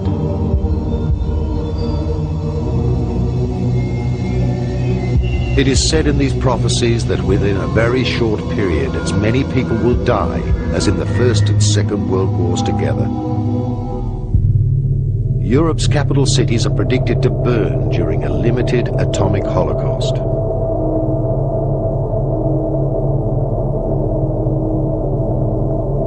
Out of these horror visions, it is clear that China and the United States of America will be involved, along with Russia and the Muslims. After fierce battles, all of them will resort to emergency atomic action. Consequently, the supernatural judgment will inflict natural disasters to put an end to these horrific developments. It will then separate the wheat from the chaff by causing a large earthquake and darkness for 3 days to put an end to it all.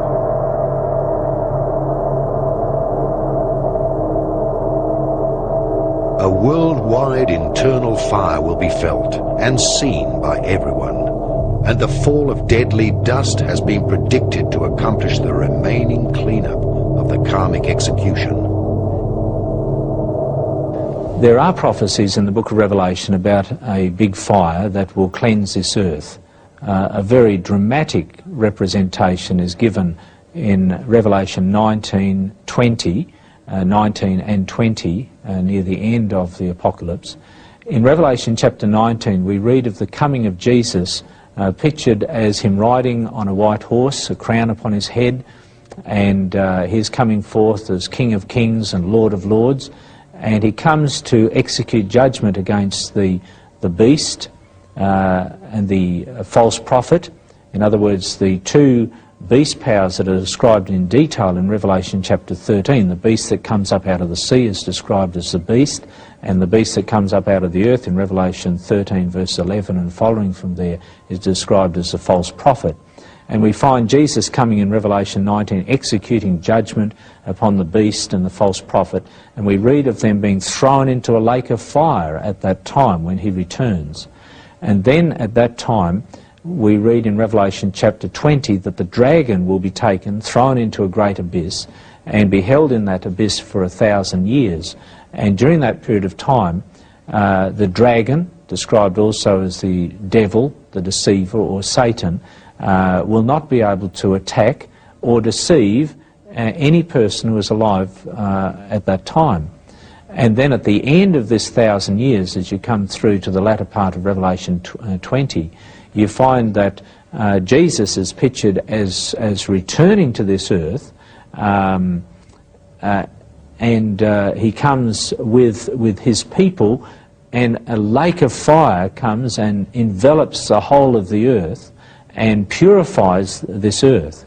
And so the sequence of events that we actually have in Revelation 19 and 20 is the second coming of Jesus, the beast and false prophet facing damnation, as it were, in this lake of fire, then the dragon held as a captive for 1,000 years, then Jesus Christ coming to the earth again with his people, and a lake of fire enveloping the earth and cleansing the earth. As a result of that, we find a new act of creation after this fire has enveloped the earth, where we read of a new heaven and a new earth. All this has been repeatedly predicted by the seers, and all the prophecies which have been made at different times are roughly similar. Conspicuously, all agree on one thing, that these events will start at a time when all believe that peace is at hand. Is the future preordained, or have the seers seen God's master plan? Everything within the omniversum is subject to cosmic cycles. creation delivers everything according to the principle of duality. As day follows night, a plan for the evolution of humanity's development exists. Likewise, in the plan of creation, there is a cosmic night and a cosmic day. The last cosmic night of creation lasted about 26,000 years. During this cosmic night, man was separated from his divine self. Since the 1980s, the so-called ending of the cosmic night. During this ending, the spiritual world will be testing everyone for the feelings in their heart. After the year 2011, a cosmic day will begin.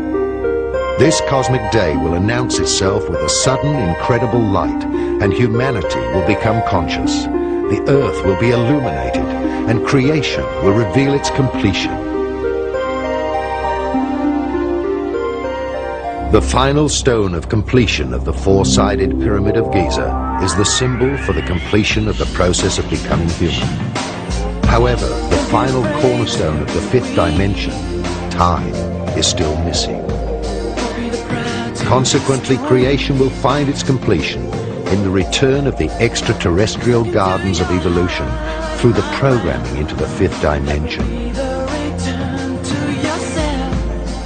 Now, speaking extraterrestrially, they are here to remind us that there are other things far beyond us, which of course are necessary if we are to evolve into our rightful ascendancy in the things to come. In other words, moving from the third dimension into the fourth and the fifth dimension. UFOs, per se, have always been there. We have forgotten that because we have returned to amnesia and we have returned to illusion. We are now about to walk or talk or act out of that so that we become realism again, that indeed we have the powers that we once had, and we can take them into ourselves again to change the dilemma that we face as a nation, as a peoples, and as a planet. We must do this again as the people. We cannot rely upon our governments anymore. Governments basically are defunct. We don't like to think so, but they are. Governments are also a captive of many of the malefic extraterrestrials. That was true during the Third Reich. It is now true of the United States government, and I don't know how many more. It is time to turn to those who have our best interests at heart. And those who do have our best interests at heart are known as the Guardian Forces. The Guardian Forces outnumber the malefic or bad extraterrestrial forces somewhere around 10 to 1. And yet we do not turn to them, in time of need. Again, to invoke them, again to get them to step in our direction and to assist us, we must do so through prayer and meditation and love and light and balance. And if we do that again, then we invoke the power, if you will, of the Guardian Forces. We give them the necessary power which they need to deter the malefic forces, including the Wormwood Planet. These things, of course, are very simple, and I think for some people they're too simple. They would rather think that we have to turn to some advanced type of technology or some advanced type of weaponry. Those days are over. If we are to graduate as a planet and a peoples, we must return to the godly principles that we once exercised and had when we first came here, or before we actually came here from the fourth dimension into the third. We must return to that godliness. We are in the last days, and the battle of the spiritual powers to win over souls has started. Old and new prophecies are to be understood symbolically. The Last Judgment has already begun. The experience will be different for everyone. The time factor rapidly decreases during these last years, and every one of us will reap increasingly faster the harvest of the seeds that we have sown in order to fulfill our karma. A purification never experienced before will affect all areas of life. Apart from the external chaos caused by wars, earthquakes, and other environmental disasters, the truth of the so-called good citizen will fall apart. No one will be able to hold on to anything. Few will realize that we are right now living in the time where the souls will be separated. Now, instrumental in that, of course, are the ones that we know as UFOs, or the extraterrestrial consciousness. We know, too, that there are two types of extraterrestrial consciousness. One is good, or you might say they have our best interests at heart. The other one does not, and they are the malefic ones. I don't want to go too far with that. I would only say that they represent the two faces of God. It is the same energy. It's our interpretation of that energy, and it's up to us to deal with it in a responsible way. I would like to lead this also into a prognostication which has been about for thousands and thousands of years. Going back to the references of the Wormwood Planet, I mentioned one, of course. I mentioned the Bible, Revelations chapter 8, verse 11. I would also like to make reference to the Sumerian text. If you were to review the Sumerian text, which is the first recorded history, of course, of what is known as wormwood, you will find then that it progresses up through the Chaldean chronicles, Babylonian chronicles, and on into the Judean culture and chronicles. And of course, the latest of that being the Bible under Revelations chapter 8, verse 11. Now, what is the Wormwood Planet? Well, there's many speculations about the Wormwood Planet, but I don't think that speculatively we can deny that it exists, because there's proof, although not written, but there's enough proof at hand and at large at this point in time that world government is fully aware of the so-called Wormwood Planet. It isn't the first time that the Wormwood Planet has visited our planet and caused mass devastation and chaos. It's been here, of course, over a period of thousands and thousands of years, and there's scientific proof and also materialistic proof that they have flipped the axis of this planet over 330 times in the past. A new superhuman being will be born. Earth is now close to the birth of its new human being before she enters the full light of the day of the Golden Age. Dawn has already started. The ascension is the resurrection.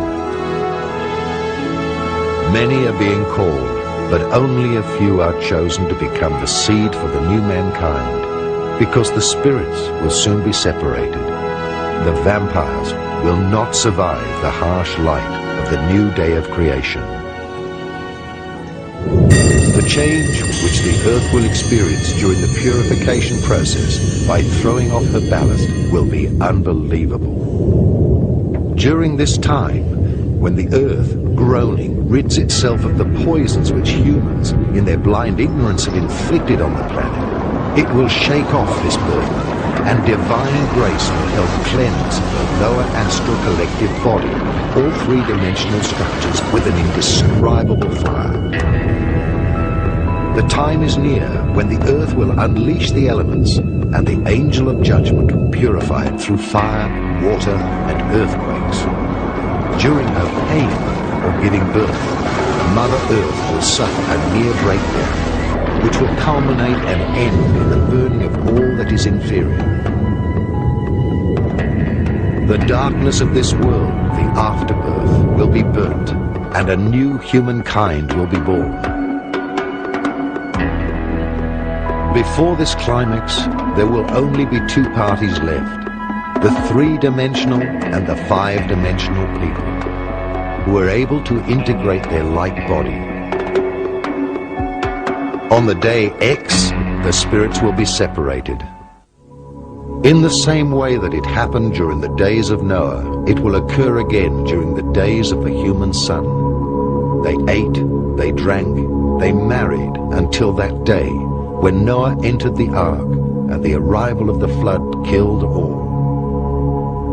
Just like it happened during the days of Lot, they ate, they drank, they bought and sold. They planted and constructed every day. But the day Lot left Sodom, fire and sulfur descended from the heavens and killed everyone. So it will happen when the Son of Man is revealed.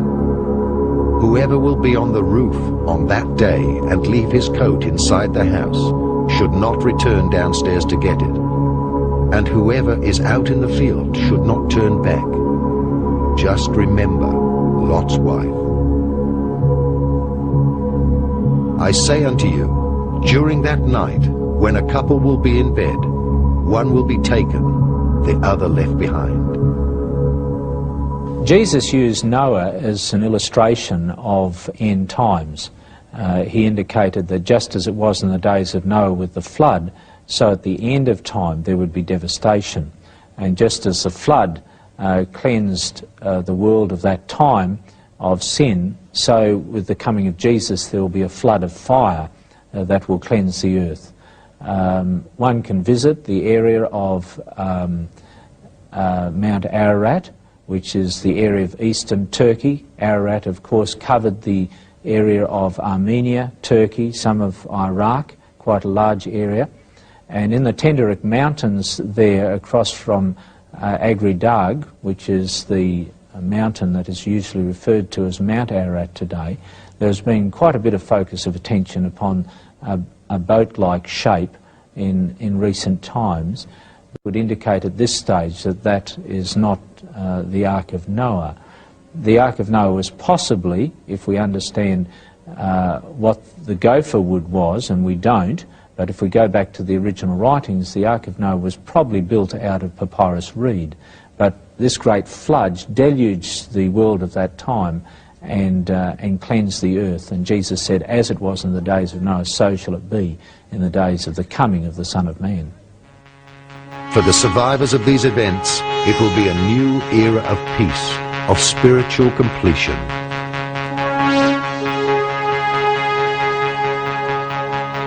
The brothers of space will reveal themselves as the keepers of Christ, and a large white cross will be seen in the sky. Thousands of motherships in the formation of a flying cross will be seen in the sky to herald the return of the Christ.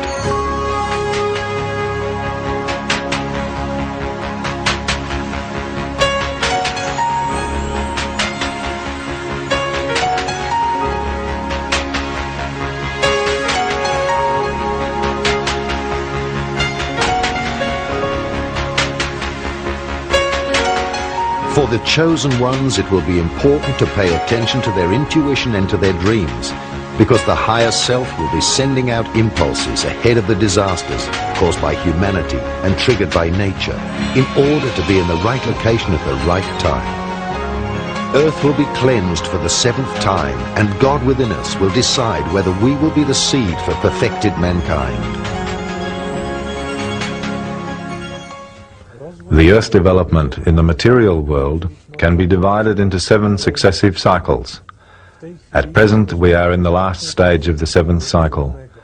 Each cycle was finished by a cataclysm on the Earth, but those who embodied the cosmic values were saved. Those were the people who had collected the necessary energy vibration for the new cycle.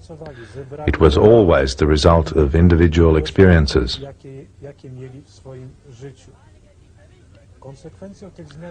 Activated energetic channels and super senses are the consequences of these changes in a man's body. People receiving messages through their super senses also receive information about places where certain disasters will take place.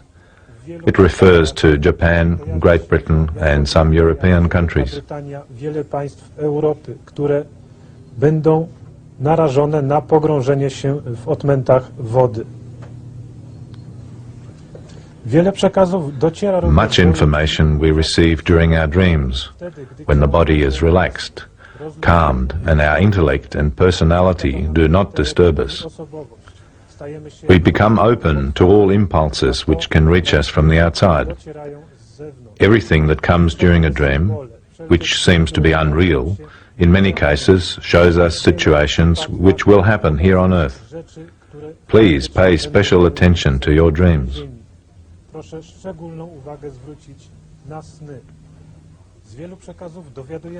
From many messages we can learn how in practice the Earth will enter the anti-material world.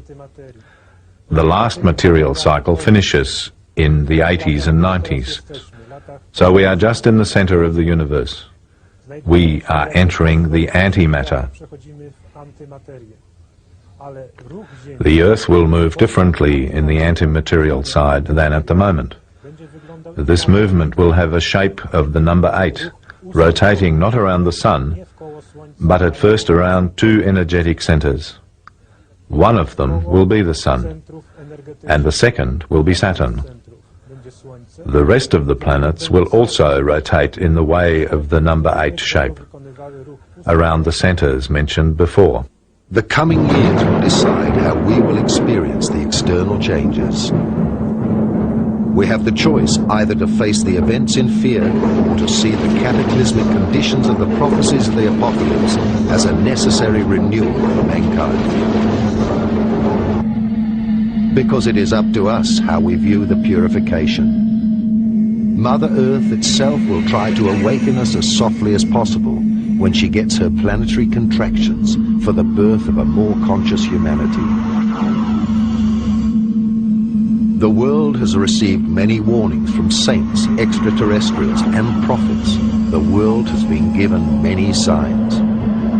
However, at the end of time, everyone will recognize that which he did not want to see.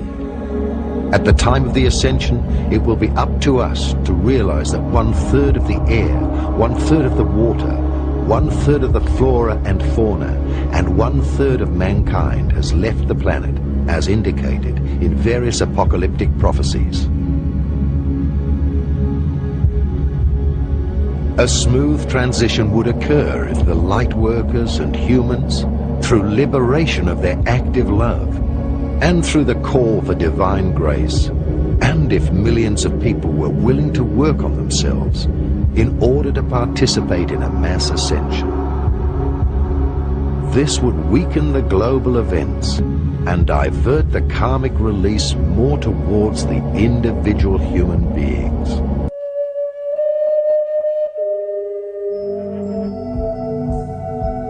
The cyclical apocalypses of creation are like a school of life, where one is promoted to the next grade at the end of term.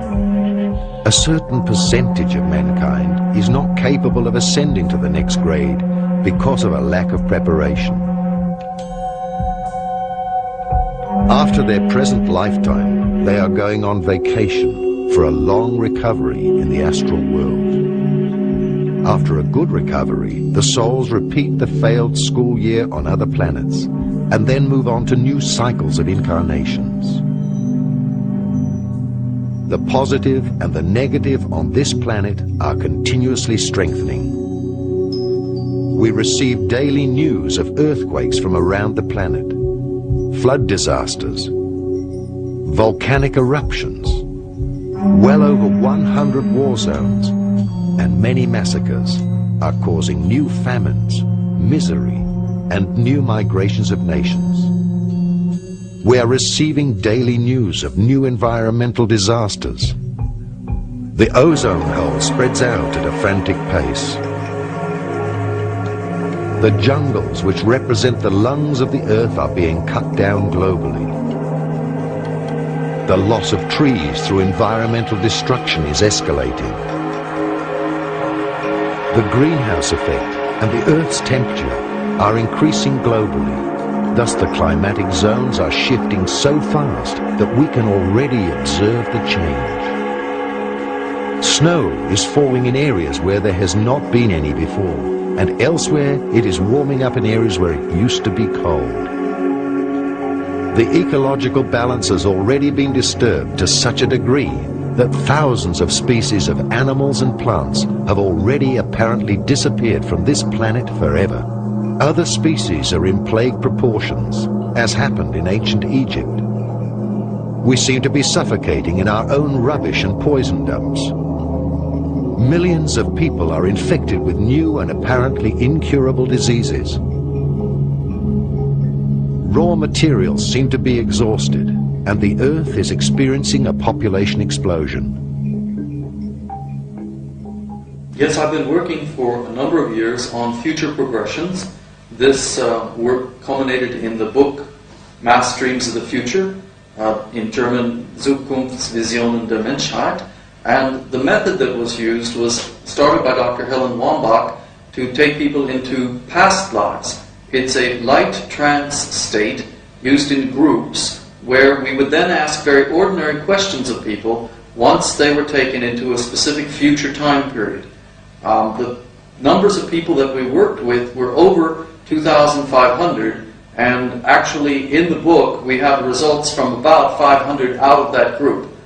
In part that's because many people didn't find themselves coming back in the time periods that we initially asked them.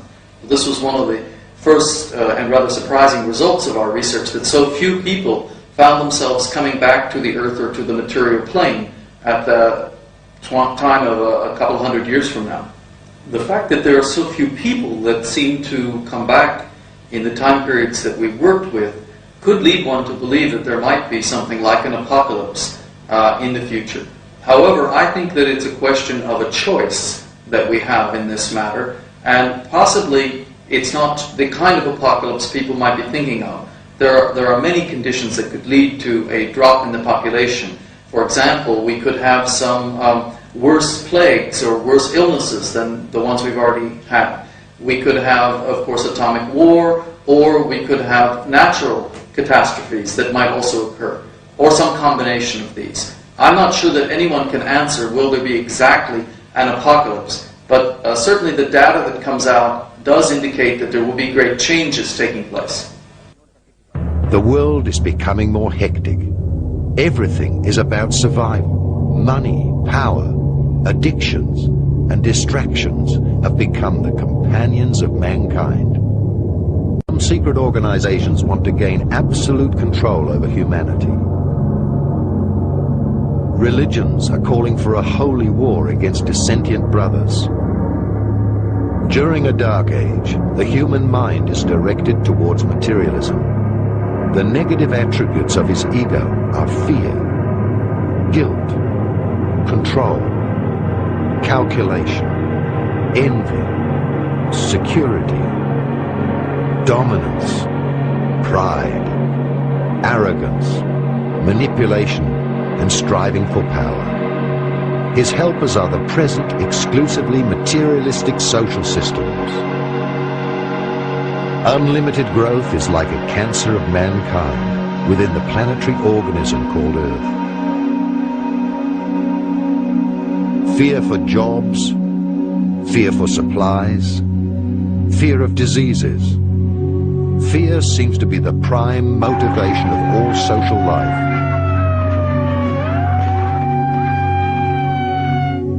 My personal feeling about the future is that it's coming along pretty fast, and much of the research that we did for the book was done in the 1980s and showed that in the future times there would be a series of great changes, including particularly ecological changes. Perhaps the most positive part was that very few people, 1 or 2 out of the 500 or 600 that we worked ultimately with, only saw some kind of nuclear holocaust. Very, very few people saw that. It doesn't seem to be our future. I personally feel that we have 2 or 3 more years to do the preparations that are necessary and possibly to work with the energy fields to change some of these catastrophic situations for the future, or they will be upon us before we realize it. Certainly by the end of this decade. Everything looks very negative, and among the scientists with inside knowledge, the opinion is spreading that it may be 5 minutes past midnight for the future of Earth and mankind. The train has already departed. Mankind now wants to enter adulthood and has apparently tilted the balance of the planet. Humanity is already stuck in a crisis of evolution, and for some the downfall of mankind has already begun. For others the ascension of mankind has started, the great transformation. So the changes on the outside and the inside have already begun, and yet, imperceptibly, in this darkness, a little light has been kindled, in order to point out the way to mankind. The arrival of the incarnated light workers, extraterrestrial contents of consciousness, who are to prepare the seed for the new mankind. The pole change towards the spiritual, towards a new golden era has already started. Instead of living in primeval fear, this new generation is intended to live in primeval trust. Indeed, all the negative events are justified in the cosmic plan, which we do not comprehend with our mind. Because nothing exists outside of the divine plan. Even the chaos is the new order.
Hello, brothers, hello, sisters. Grüß Gott. I'm Carl, and I am like I am. Just like I am. Thanks God. I know now who I am. Yeah, I'm love. I'm love, and nothing else is love. Like we all. Like we all. I have nothing to assert, no. Nothing to blame. Nothing to judge. Nobody to accuse. Nobody to accuse, and nobody to convince. Just to be as I am. As an example. Just an example. So I did advertising. I made commercials for products which we need, like cancer. Cancer. The materialized illusion. The materialized illusion around us. Yes, I didn't know about causes effect. I didn't know about the law of the echo. And suddenly, I got it into me. That we are all one. One with everything. And we will unite each other like we never did before. Ha! The artists. The artists. And everybody, last but not least, is an artist, yeah? And love artists we are. We are love artists. We come together as children, as we are. Just as children. Because we are children. Forever and forever and forever. And we will play the game. We will play. Play, play, play. And the game called love. Love and nothing else as love. Yeah, this is the game. And we get free of the materialized illusion around us. The luxury, the materialism, which we need, like cancer. No sickness anymore. No sickness anymore. And I got the message into me that fear is an illusion. Fear is an illusion. Ah, that's wonderful to know. To be ill is an illusion. To hate is an illusion. To make profit is an illusion. And what you see materialized, not in tune with the nature on Mother Earth, is just a materialized illusion and will disappear very, very soon. And this is just the law of the echo. The law. The only law we have. It's the game, yeah, it's the game. But so many forgot about the game. These periods of time. About the game, you know.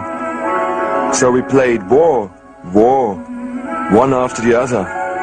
And the war was happening us. And when we look around us, here, then we see war games. War games everywhere. Everywhere, war. It's just an illusion. Yeah, war is just an illusion. So we killed. And the main part of us kill animals. Animals, yeah. Also our brothers, our sisters, yeah. And we didn't know that we kill ourselves. We didn't know. Whatever we kill ourselves. And whatever we do with the nature, we do it with ourselves. Yeah, we do it with ourselves, because we are the nature, we are the land, we are one with everything.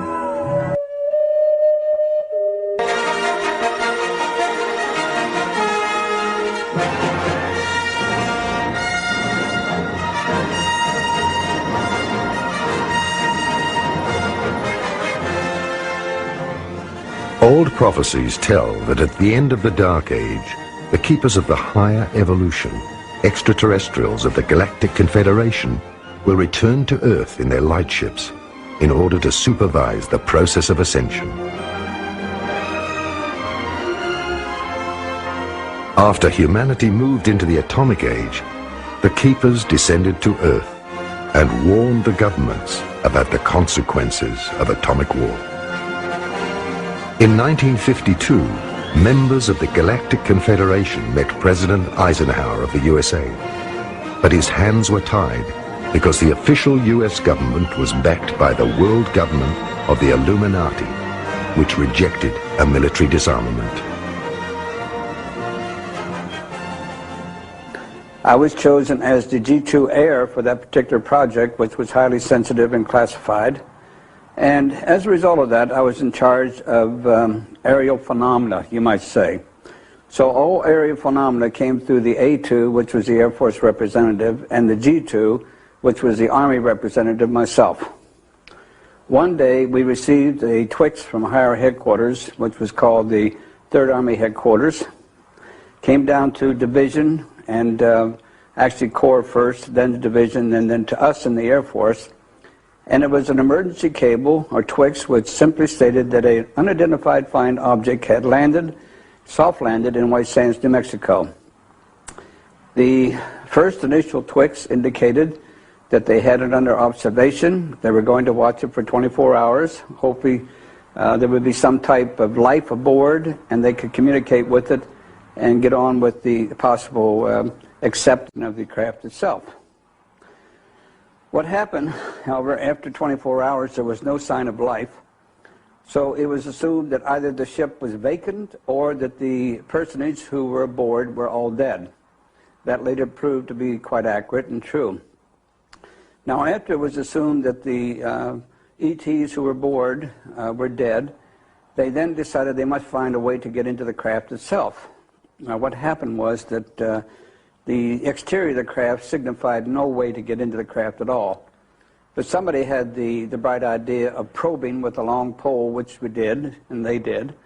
And lo and behold, they did hit a button, and down came a interior door, like a trap door. And there was access, of course, gained to the craft itself. At that point, of course, a boarding party was ventured inside the craft, and they found 5 bodies. Those bodies were diminutive in nature. They were basically humanoid. It was evident to the extraterrestrials of the Confederation that all governments are a manifestation of the material powers. Indeed, they immediately imposed strict secrecy about the meetings. They threatened people, including their own employees, in order to enforce the secrecy. At the peak of the Dark Age, the Keepers started to contact private citizens, scientists, and artists. They also delivered messages and warnings to them, which were supposed to slowly sink into the consciousness of mankind. The Brothers of Space, as well as the Ashtar Commando, the Santina, and the Pleiadians belong to the Galactic Confederation. They are spiritually ascended planetary races, and they know the cosmic plan of the spiritual hierarchies. Hence, their task is to protect the evolution and development of planets of lower dimensions from global destruction. They are only officially permitted to land if mankind asks for help and is consciously aware of the meaning of its own existence. They are allowed to intervene if the whole planet is faced with global destruction because of unconscious influence, or if large natural disasters threaten the survival of the human race.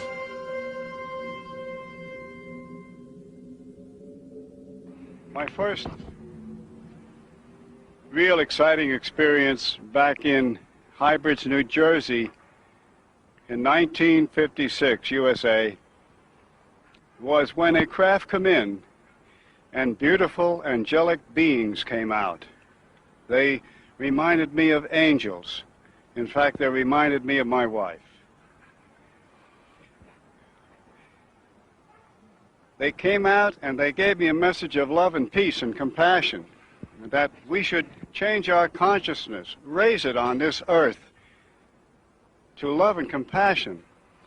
Stop killing each other in the name of all these gods. Be good to each other. I listened, and I felt very, very good. I asked where they were from. They said they had come from the vicinity of the planet of Venus. They were golden-haired people with gold eyes, light blue, and between 5, 6, and 6 feet tall. And the message, they said, was given to us, to the people of Earth, in many Bibles. Many Bibles. It's in our scriptures. They came here thousands of years ago. And all our Bibles have their message in of peace and harmony, but we do not listen. This is the problem. We don't listen to what Moses told us, what Allah told us, what Jesus told us. We do not listen. If we would follow the rules and do what the scriptures say, there would be peace and harmony on this planet. The Galactic Confederation has developed a galactic rescue plan since our governments refuse to take notice of their positive suggestions, such as disarmament and environmental protection. In the emergency case of a global destruction by an atomic holocaust, or of a violent magnetic pole flip, millions of people will be evacuated in spaceships. During such action, over 10 million flying saucers would be sent out from the motherships, and people who are not afraid would be pulled on board through levitation beams. The spiritual keepers knew that with the beginning of the atomic age, mankind had arrived at the peak of the Dark Age. The climax of the separation had been reached. The new plan for mankind is the ascension and resurrection of mankind. The awakening and overcoming of the separation should replace Earth consciousness. Worldwide spiritual trance mediums were selected to receive these messages through telepathy or precipitation transmission in order for these mediums to spread the message of the ascension and of the new age worldwide.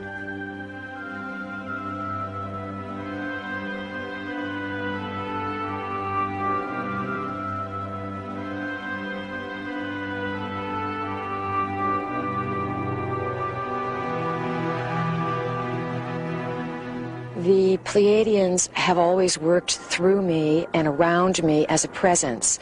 I do not have what most people would call physical contact. I've never really seen ships, even though in 1981, when I was living in Taos, New Mexico, I awoke from a sleep state in complete panic because there were 3 blue extraterrestrials in my bedroom hovering or putting their hands above my bed. So I had that contact in 1981, and I never forgot it. I labeled it a dream, but I always knew it wasn't a dream. And the beings were small and very bright blue and kind of almond-eyed. And when I began channeling the Pleiadians, I remembered that event in 1981, and I knew that extraterrestrials, that other life forms were real. And that's what gave me the courage, the belief to allow these beings who said they were from the Pleiades to speak through me. During the course of our friendship and our sharing of my body, they've taught me so many things. And what I'm wanting to share with you today is that the search for extraterrestrials that people are impulsed to follow is a search that's very complex. It's not necessarily spaceships appearing in the skies or beings landing or showing up in your bedroom. What I'm discovering is that the merging with the gods returning to Eden, has to do with an infusion of our consciousness, understanding that other forms of intelligence can blend their consciousness with ours. We can learn to blend ours with theirs, and we come into a whole new level of operating on the planet. The basic message that the Pleiadians that work through me offer is that thought creates reality. They say they come from the future, and they have learned how to penetrate what they call the corridors of time and ride different webworks of time, and they've come into our reality to teach us about something that we need to change, that we need to implant within our basic values of life. And this is what they've given me, the gift that they've given me of restructuring or revaluing of who I am. It's not been easy, definitely. I've changed so much that sometimes it's very difficult for me to relate to people and the ideas that they have not questioned over the years. The ideas that are instilled with us from the time we're children based on fear, our religious institutions, our educational systems. They never teach us to honor and love ourselves and to understand the mystery of the body first. And then understand that the mystery of the body and the mind ends up reflecting itself and creating itself in the outside world. Part of my instruction at this time has been to speak openly so that others don't feel that they're going crazy, so that others can understand that there is this infusion of off-planetary intelligence coming to merge with our consciousness. Many of these beings have no idea how to make contact with us because we've been so programmed to fear and programmed to interpret what we don't understand as something that would be bad. And unfortunately, we've been lost in this paradigm of thought that we are the most intelligent species that exist. And I believe that we're one of millions or billions, and that the earth is now being reopened. The doorways that will connect us to other forms of life are gently, and sometimes more than gently, sometimes with great collision. Avenues of light, these avenues of thought are being opened so that we can change. I feel that I'm an example, I'm a forerunner for what's going to happen to much of the population. Knowing the thought patterns of humans, that one message was not enough, the Confederation resorted to a much more extensive assistance scheme. After consultation with the spiritual hierarchies and the cosmic intelligences known as archangels, a common plan was developed with the Archangel Michael to send his legions of light workers to incarnate on Earth. Voluntary extraterrestrials of all planetary hierarchies within our Milky Way helped heal the Earth with the release of a new consciousness on the planet, leading us back to expand the awareness of the planetary Christ, or Buddhi consciousness. First, ascended masters who once left Atlantis decided to incarnate again, as well as countless volunteers of higher planetary hierarchies, to begin the return of the White Brotherhood on Earth. An old Bible prophecy tells of the last battle on Earth, where the Archangel Michael leads his legions into the battle against the unconscious. In 1960, the first voluntaries began to incarnate on Earth with the help of the spiritual worlds, in order to prepare for the coming of the legions. The legions would incarnate from about 1970 onwards, if the vibration of the planet was slightly raised in order to change the world from within.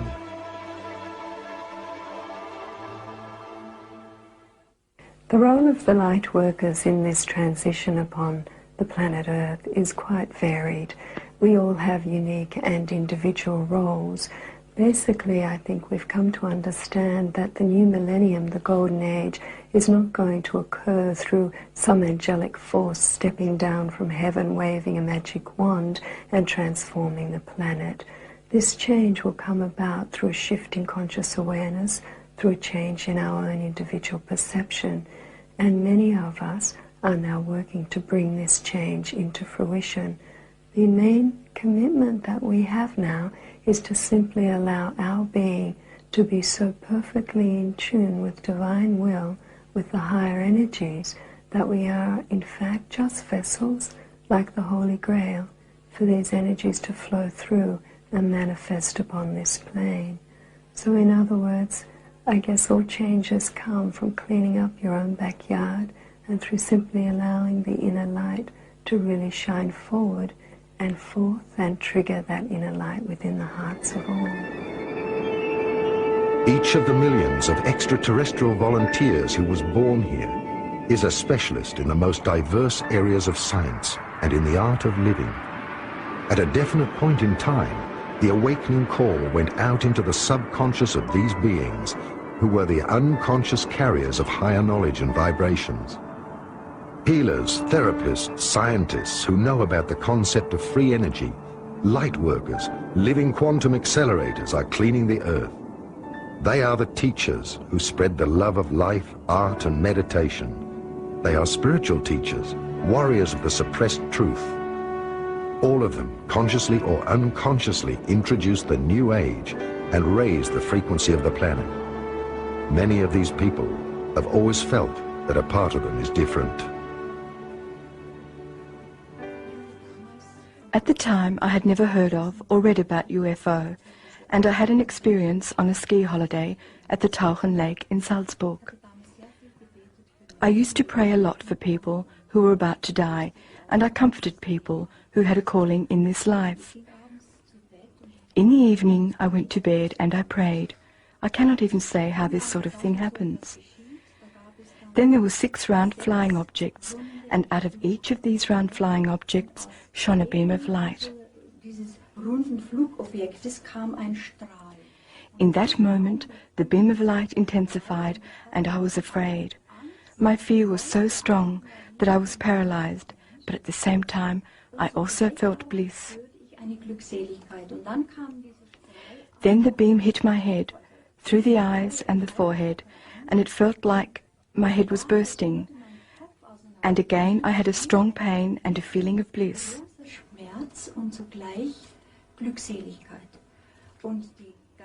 And the spiritual realization, that is, a real transmission, a communication, an understanding, we are energy, and if you hold as much energy as we do, we will come and take you from the earth. There is only one possibility, love. I always sleep naked in bed, if you do not mind me saying so. The temperature was -15 degrees. I went outside onto the balcony and I was pulled up into the starry sky. I did not feel a cold, nothing. My husband pulled me back into the room. For 3 days I was supposed to ski, but I was like paralyzed, like totally absent. I could not think, feel, wish for, want anything else but this message which I had been given. And as I said, at the time, I had neither read nor heard anything about UFOs. Later, when I had moved to Solar, I had a further experience. Again, it was before midnight. Something pulled me out of my body. I really saw how a force pulled me out of my body, and then it spoke in me, Rolf. That is the name of my husband. Together we have decided to further realize ourselves in the Christ consciousness, in His love and in His wisdom, and that is why I was allowed to remain here. Indeed, I had the feeling that I had already been taken away at the time. With the return of the light workers, all the lost knowledge of the secret sciences will return to Earth. The ancient knowledge about crystals, healing, colors and sounds, herbs and flower essences, as well as electromagnetism, will return. But this knowledge will only be a temporary concept until human beings achieve their own true completion. Different seeds of stars choose a much more difficult path. Since Atlantis, they have incarnated many times up to this century. They were students of the light masters from Atlantis and descending extraterrestrials. These souls were magicians, witches, healers, high priests, and the initiated of many centuries. They descended long ago to be a light for mankind on their path of darkness. They were often persecuted, killed, silenced, and laughed at because of their knowledge of the higher truth. They swam like fish against the currents of humanity. You are a member of a Rosicrucian secret society. Yes, it is the Rosicrucian Order, or Amok. It is the only official and true one. It was founded 3,500 years ago here in Egypt. The teachings are of Hermes Trismegistus. The entire spiritual line, let's say, is laid in order to find the path to God. Everyone has to find his path. These teachings are pure and real, and they are constantly updated, scientifically, and let's say also on a spiritual level. Wissenschaftlich und auch, sagen wir, spirituell. Do you see a relationship between the contact to extraterrestrials and your religious coalition? Not directly. I think that if all human beings have a straight path to God, all this will fall into place. I do not think that human beings can determine it themselves. Somehow they are chosen. Could it be that the extraterrestrials are observing certain people or souls here on this planet, and that they are then chosen as messengers or contact people in order to bring the message to the world? Yes, they have confirmed this to me. They are observing. Then they choose people and give them instructions. Even during this century, great thinkers using holistic techniques, such as Nikola Tesla, Wilhelm Reich, Victor Schauberger, and many others, have been persecuted and silenced by the lodges because of their inventions using free energy. The first group of these seeds of stars were wounded many times during their battle to slowly raise mankind out of its spiritual darkness. The first seeds were of great help during the first phase of ascension, bringing breakthroughs in the thinking of humanity. They were the geniuses of this century. Well, yes, the technical information that was given to me in early life is coming out now, and they said it would come out over the years as time went by.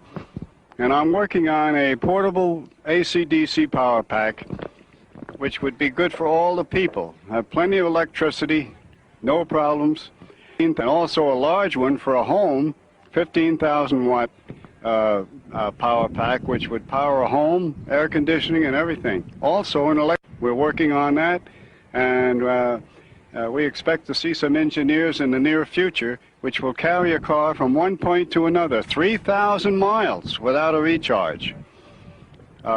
Most cars nowadays only have 100 miles. And we plan to put it in a Chrysler or similar minivan for a family to go from one point to another. And also, my favorite goal is to build a 40-foot electrocraft, electrodynamic propulsion, no gasoline and no jet fuel. But the people who give us the electric or the fuel and the gasoline and oil won't lose anything, because it will take even more jobs to create this craft, the parts that are needed on this craft. And people would even get richer. The oil men would even get richer with this product. So there's no problem there of destroying what is already here. We're just going into something which is better and will not pollute the earth. There's no pollution. After, not too long a time, they will come down and they will see us all. And we're expecting that. But we have to raise our consciousness to the point where they are not coming down and talking to savages. They want to talk to good people that don't kill each other. Then they will come down and we can join them in peace and harmony. Today, all of them are incarnating for the last time to accompany mankind on its last phase of ascension. They were prepared for this time during many previous lifetimes in order to help all people to become masters themselves. The time has come for you to wake up to the fact that you, by your own choice, will serve mankind.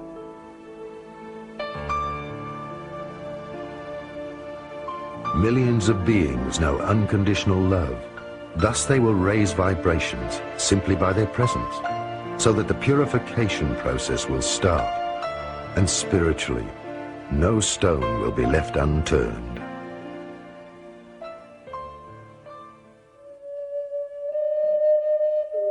What I share with you today, maybe it plants some idea inside of you, maybe it registers someplace with something that you already know, that you're impulsed to awaken in yourself, and maybe you're afraid, maybe you don't understand it, maybe you're concerned that you'll change too much.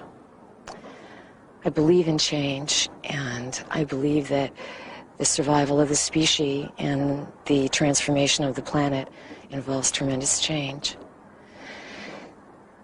The message that the Pleiadians give is one of understanding the isolation that the human species has been locked within. They call the present version of the human species modern man, saying that basically we spring from an experiment that began about 500,000 years ago, and that the gods that created us are extraterrestrial beings who in reality have forgot their own gods, and these extraterrestrial beings are going through their own process of change at this time, and because they created us, because we're a part of how they learn, we're involved and they're involved in this time of coming together. What the Pleiadians have taught me is that this coming together, this collapsing of time, this merging of consciousness that's taking place between all species on the earth plane, has to do with something that is going to create, let me see how I can put it, a new geometric thought form, a new geometry of being that's literally going to move through our universe and change the entire course of our universe. They have told me and told the people that they speak to that the human species genetically has very different organizational structure than we've been led to believe. They said that the evolving human, the human that will emerge on this planet, will have 12 strands of genetic material, and these 12 strands of DNA will activate within the human full brain capacity. This is something that is quite a lot to consider, and yet I can say in the last few years of working with these energies that the process has begun to take place inside of me. I've changed. I have abilities that I did not have before. I have understandings that I never had before, and I have assistance that's based on non-physical presence that I know is always with me. And I feel that the message I'm led to share with you is that these beings are around all of us, and that if you would relax and if you reconsider who you are, you can open to this very wonderful relationship that's really a relationship with another form of yourself. Only a few of these people with a higher understanding are conscious of where their soul originates from. When entering space and time, they lose their consciousness.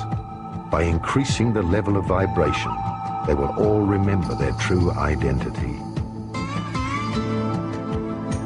While earthquakes and other events increase in intensity, holding the attention of the ordinary world, the extraterrestrials and the chosen ones will complete their spiritual and physical ascension into the fifth dimension. In the next 20 years, groups of people will ascend 3 times and be spiritually removed. Their subatomic vibration will be raised, their universal body activated to such a level that they will no longer experience death or disease. Indeed, death, age, and illness are experiences of duality in 3rd dimension. This spiritual and physical resurrection coincides with our contact with the light ships of the Galactic Federation. The extraterrestrial keepers are observing the process of the ascension of the 6th root race, the seed for the race of Christ or Bodhisattva.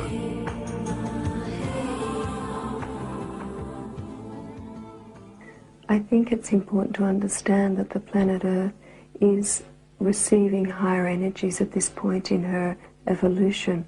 Consequently, she's going through a birthing process, labor pains, earthquakes, disasters, etc. Due to these changes, and what's activating these changes is higher energies coming into the planet, and these energies are also activating changes within every human being. These energies are also activating energy matrices that already lie within the very various levels and energy fields of our body, of our being, and the light body is being created quite naturally as it responds, as we respond to being beings who live within the energy fields of planet Earth. But there is a lot that a person can do to speed this process up, and that is again through choice, through consciousness, through where we are choosing to align our focus, to align our energies. So the Merkaba is another name for your body of light. The creation of the light body is happening naturally. A lot of people are now experiencing bouts of flu. They're really bouts of light. They're going through a lot of physical changes, chest pains, which is really the heart chakra opening, headaches, which is the light coming in and activating certain parts of their brain. We are going through a huge shift in consciousness. It's obvious on the physical plane, and it's obvious within the physical bodies of mankind. In 1987, the forerunners of the Children of the Stars and many consciously ascending humans activated the first period of cleansing around the planet. This was achieved by united meditation for world peace at a set date at countless locations on Earth. The results of this harmonious convergence were indescribable. The great changes between East and West started. World peace and mankind's yearning for harmonious change reflected the tremendous energy which arrived on Earth. The children of the light, as incarnated humans, helped these energies via meditation into mankind's collective subconscious. This energy is the first beam of light which Earth has received from the central sun of our spiritual origin. On the 11th of January, 1991, at 11:11 a.m., the magnetic network of the 4th dimension became activated. The children of the light, gathered by the thousands in geomantic energy sites on Earth, also called the chakras of the Earth. On January 11th, 1992, hundreds of thousands of people gathered together all over the planet in groups large and small and performed a series of unified movements, and together we opened the doorway of the 11:11. Now, ever since we first came to planet Earth, we've been evolving along a spiral of evolution that was anchored in duality. And this is the very first time the activation of the 11:11 has given us the opportunity to move to another spiral of evolution anchored in oneness. In that door on January 11th, 1992, it created a zone of overlap between two very different spirals of evolution. We have 20 years until December 31st, 2011 to move through this zone of overlap for those of us who now choose to graduate from duality and move into oneness. As we move through the doorway of the 11:11, we are now graduating from duality. And as I said, moving into oneness, we're moving into new octaves of awareness. We're moving out of the patterns of dimensions into an entirely different patterning, that which exists in the spiral of evolution of oneness. Now the planet Earth is coming through the doorway with us, and it's going to be shedding its skin at some time before the doorway closes at the end of 2011. And we'll find that all the layers of illusion, all the layers of pollution, all the layers of disease on this planet, everything that was based in duality will be dissolving away from the Earth, and the Earth will arrive on the other side of the doorway with the ones of us who choose to make that journey, and it will also be reborn anew. Because of the opening of the 1111, we're now living in very, very interesting times in which we have a superimposition of two very different worlds, that which is based in duality and that is based in oneness. And every day we're faced with choices of where we're going to anchor our being, in duality or in oneness. We also find that everything is new as we move into this new spiral of oneness. We find that the old Earth grid patterns, the old planetary vortexes, are now shifting to very, very new ones. We find that each of us, as we awaken and remember on this planet and step into and embody more of our higher truth, that we are now serving as anchors and pinions of the new. And we are, in ourselves, becoming new vortexes of oneness. And you can see as these beings activate all over the planet, and as the new starry gridwork comes alive, that there is a new gridwork. You can see it as golden light, just meshes of golden light which now encircle the planet. And as more and more of us activate and step into position, it becomes a whole radiant new star. They began to acupuncture the earth with dances of the sun. The rituals happened at the Great Pyramid of Giza in Egypt, in Tibet, Glastonbury in England, in Arizona, Argentina and New Zealand. Around the planet, the activation of the gates to ascension was launched by the incarnated angels and extraterrestrials, accompanied by awakened ascending humans. The conscious activation of the master grid nets inevitably will lead to the Earth ascension into the fourth dimension, with or without passengers. But it wasn't only the incarnated extraterrestrials who started the acupuncture of Earth's geomantic power centers, distributing wise information and ascension into the subconscious of the living planet. What is behind the Starborn? The people who are here today all have a tag saying Starborn. What are the Starborn people? They are the so-called Starborn people. They do not come from the Earth, but from outer space, and they are aware of their origin. These people incarnated here onto this Earth at this point in time in order to fulfill the duty of which I have already spoken, and in order to do the work within the agreement to incarnate. Where does the knowledge of the Starborn people come from? Do they get the knowledge from their inner self or from some religion? Where does it come from? This knowledge comes essentially from their inner self because they have awakened in this time and they are receiving the inner images or messages. This knowledge is also transmitted through mediums who are helping those who are not quite ready yet to find their own in themselves. Later, they are able to find their own path. Is it true that the people who meet here are from different countries but do not belong to any specific religious denomination? Is it also true that many people who have felt intuitively or telepathically compelled to meet in these powerful places of the world on this day? Yes, that is right. I do not belong to any religious denomination, but I do believe in God. To me, the highest goal is to encounter the light, to meet God. What do people do here with these circles, with these circular formations? What do people accomplish with these circular formations? It is a very specific ritual which is carried out. It is the attempt to establish a connection with the earth in a fully conscious way. We wish to open all the body chakras, all the energy centers, and to let the energy from the earth flow through the body into the cosmos, and at the same time from the cosmos through the body, indeed to transform the energy and to send it back through the heart center. Thanks to this strong heart energy which is sent out, a spiral appears in the circles. This spiral becomes stronger and stronger and turns ever faster, finally moving upwards like a light post or as a light ball. It is like a signal for the vibrational change. Could we say that the Earth is being acupunctured? Yes, we could compare it to acupuncture. It is a good image. During the 1980s, the Galactic Confederation, the Keepers, slowly began to visit the acupuncture points of the Earth. They sent, or rather beamed, the information of the ascension and the resurrection via pictograms of alpha rays from spaceships.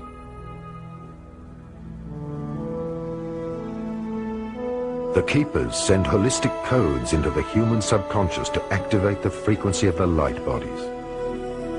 The cells of this organism have to adapt to the quickly increasing vibrations or look for another playground in the universe where they can still play with the concept of separation. Therefore, not only will East and West unite within the living planet Earth as two halves of the brain, but also the two parts of the human brain will join. At last, all opposites will combine their efforts, and light and darkness will complement each other on a higher level. In welchem Zusammenhang stehen die telepathischen Botschaften? What is the relation between the telepathic messages that people should meditate and perform magical rituals in power locations, and the telepathic messages of the return of the extraterrestrials or the gods of Eden? Well, to a certain extent, the extraterrestrials are sending these messages. The person who has the mediumistic faculties receives the message not only from masters and certain individual beings, but also from the Space Brotherhood. The Space Brotherhood is very committed to assist us all, as well as to help the Earth, to help us on Earth to make the transformation. Could one say that the extraterrestrials, or the Eden gods, as they are always described, bear a relation with our archetypal god figures? Yes, absolutely, because at times, when we did not know that they were travelling extraterrestrials, they were simply considered to be the entities coming from the sky, and thus they were gods to the inhabitants of the Earth.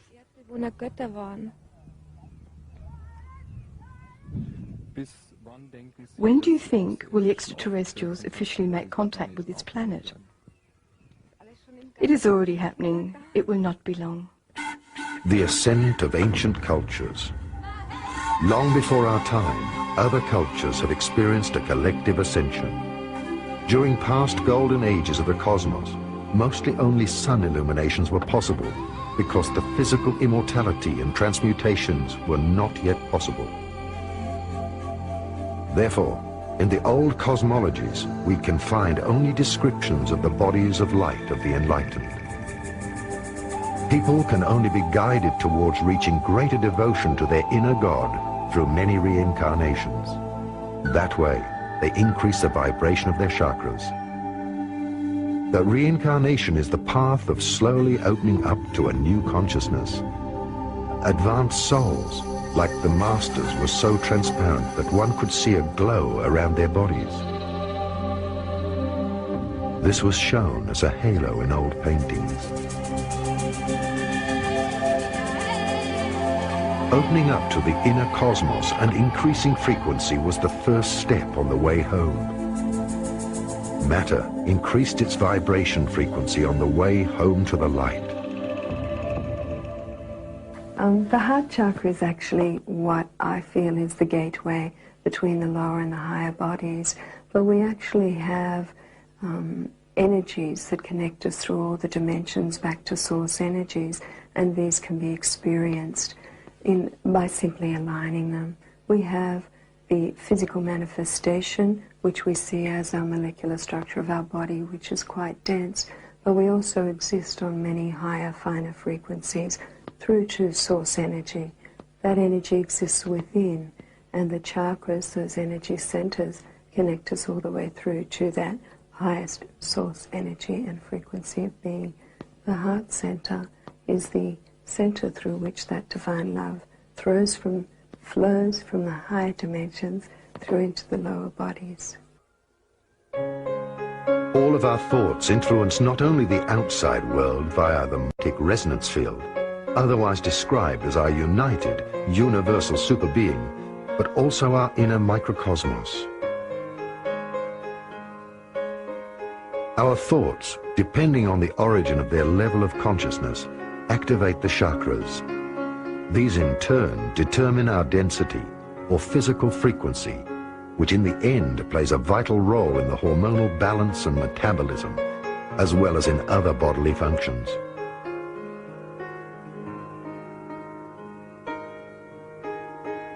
The 7 seals are the 7 heavens of consciousness within us. The risen masters of earlier cultures were aware of the laws. Like man, the planetary structure has 7 bodies. These 7 bodies are also called the 7 zones of consciousness, or 7 dimensions. Within man, there are 7 physical chakras, or 7 doors of energy which attract spiritual energies from the inner cosmos. These doors of energy move together with the psyche and the entire human consciousness. Every opening within the human consciousness increases the speed of the chakras. This opening up of the cosmic flower grails permits the body to acquire a higher electromagnetic frequency and take up more etheric energy. Thus, the human body has 2 sources of energy supply: the combustion engine and the cosmic motor of resonance. After December 31st, 2011, when the doorway of the 1111 closes, what happens is those 2 overlapped spirals of evolution will now separate, and we will again wait eons for another opportunity like this beautiful one that we're given right now. For those of us who did choose to live in oneness, we will find that we are now aligned with a greater central sun system. Planet Earth will be making this journey with us, and the first stop along the way, on the other side of the door, so to speak, is what we call Octave 11. And Octave 11 is when they'll be very active, building on the new, great creativity, totally new forms of everything. There will be some beings, when they reach Octave 7, who will say, well, I'm not really so interested in this, I'd like to still yet go further. So a small group of beings will join together in the middle of Octave 7 and unify into an even deeper oneness and continue on the homeward journey to a level of consciousness which we call Octave 11. Over the years, as we've been awakening, there's been a great deal of discussion about our light bodies. And we finally realized that somewhere we have these elusive light bodies.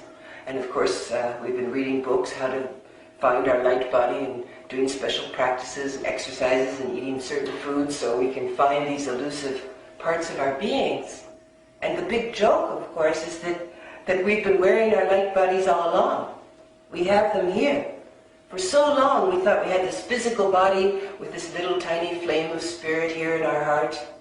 And then as we awaken and remember and become vaster and vaster, you see that all along we've been wearing these vast bodies of light, and inside of them is this little tiny physical body.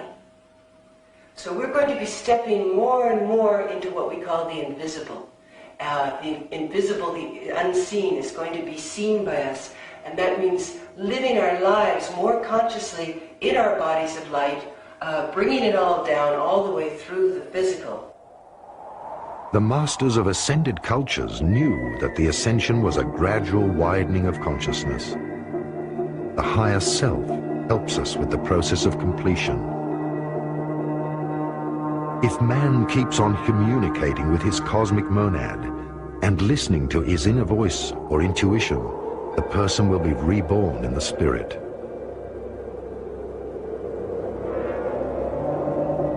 The higher understanding will open to him from the inner cosmos, and Buddhi, or Christ from within, also called the third eye. Then, man develops into a superhuman. Through having opened the third eye, which is also called God's eye, man is connected to the cosmos and is able to read from the universal Akashic records. The Akashic records are all the saved linear knowledge of the past, the future, as well as the development of the cosmos and its plans. Humans who have reached this state were called the enlightened ones. These people have dedicated their lives to the universal serving of mankind. The total opening of these chakras in their highest frequency meant that the atoms within man also could not keep the energy on a physical level anymore. The completion was an ascension into a spiritual dimension. Some masters have been taken on board light spaceships by extraterrestrials. Other masters, however, of whom no grave can be found, have mastered the physical ascension. They opened the 7 seals and rose into a higher state of consciousness owing to their activated light body. I think the majority of humanity on this planet are aware that there are other beings, what we'd call extraterrestrials. Some say these extraterrestrials are just future humans who have crossed through simultaneous time, that we on this level are bound by linear time, but when you move up into higher dimensions, higher frequencies, you realize that past, present and future coexist. Also too, when you move into higher dimensions and higher frequencies, you become aware of what we term beings of light. In other words, other expressions of the divine that live and exist in many other realms. The universal brotherhoods are here at this time in service to humanity. They have said that we have been in kindergarten, that our conscious awareness has been too low to be invited to join what is called the Intergalactic Federation of Worlds, that as Earth takes on board the higher light energies, the higher frequencies, as we bring through that shift in conscious awareness within ourselves and literally grow up, learning to treat each other with love, harmony, acceptance, unconditional love, recognizing the uniqueness of all and our individual contribution. When we have achieved that, we will then be invited to join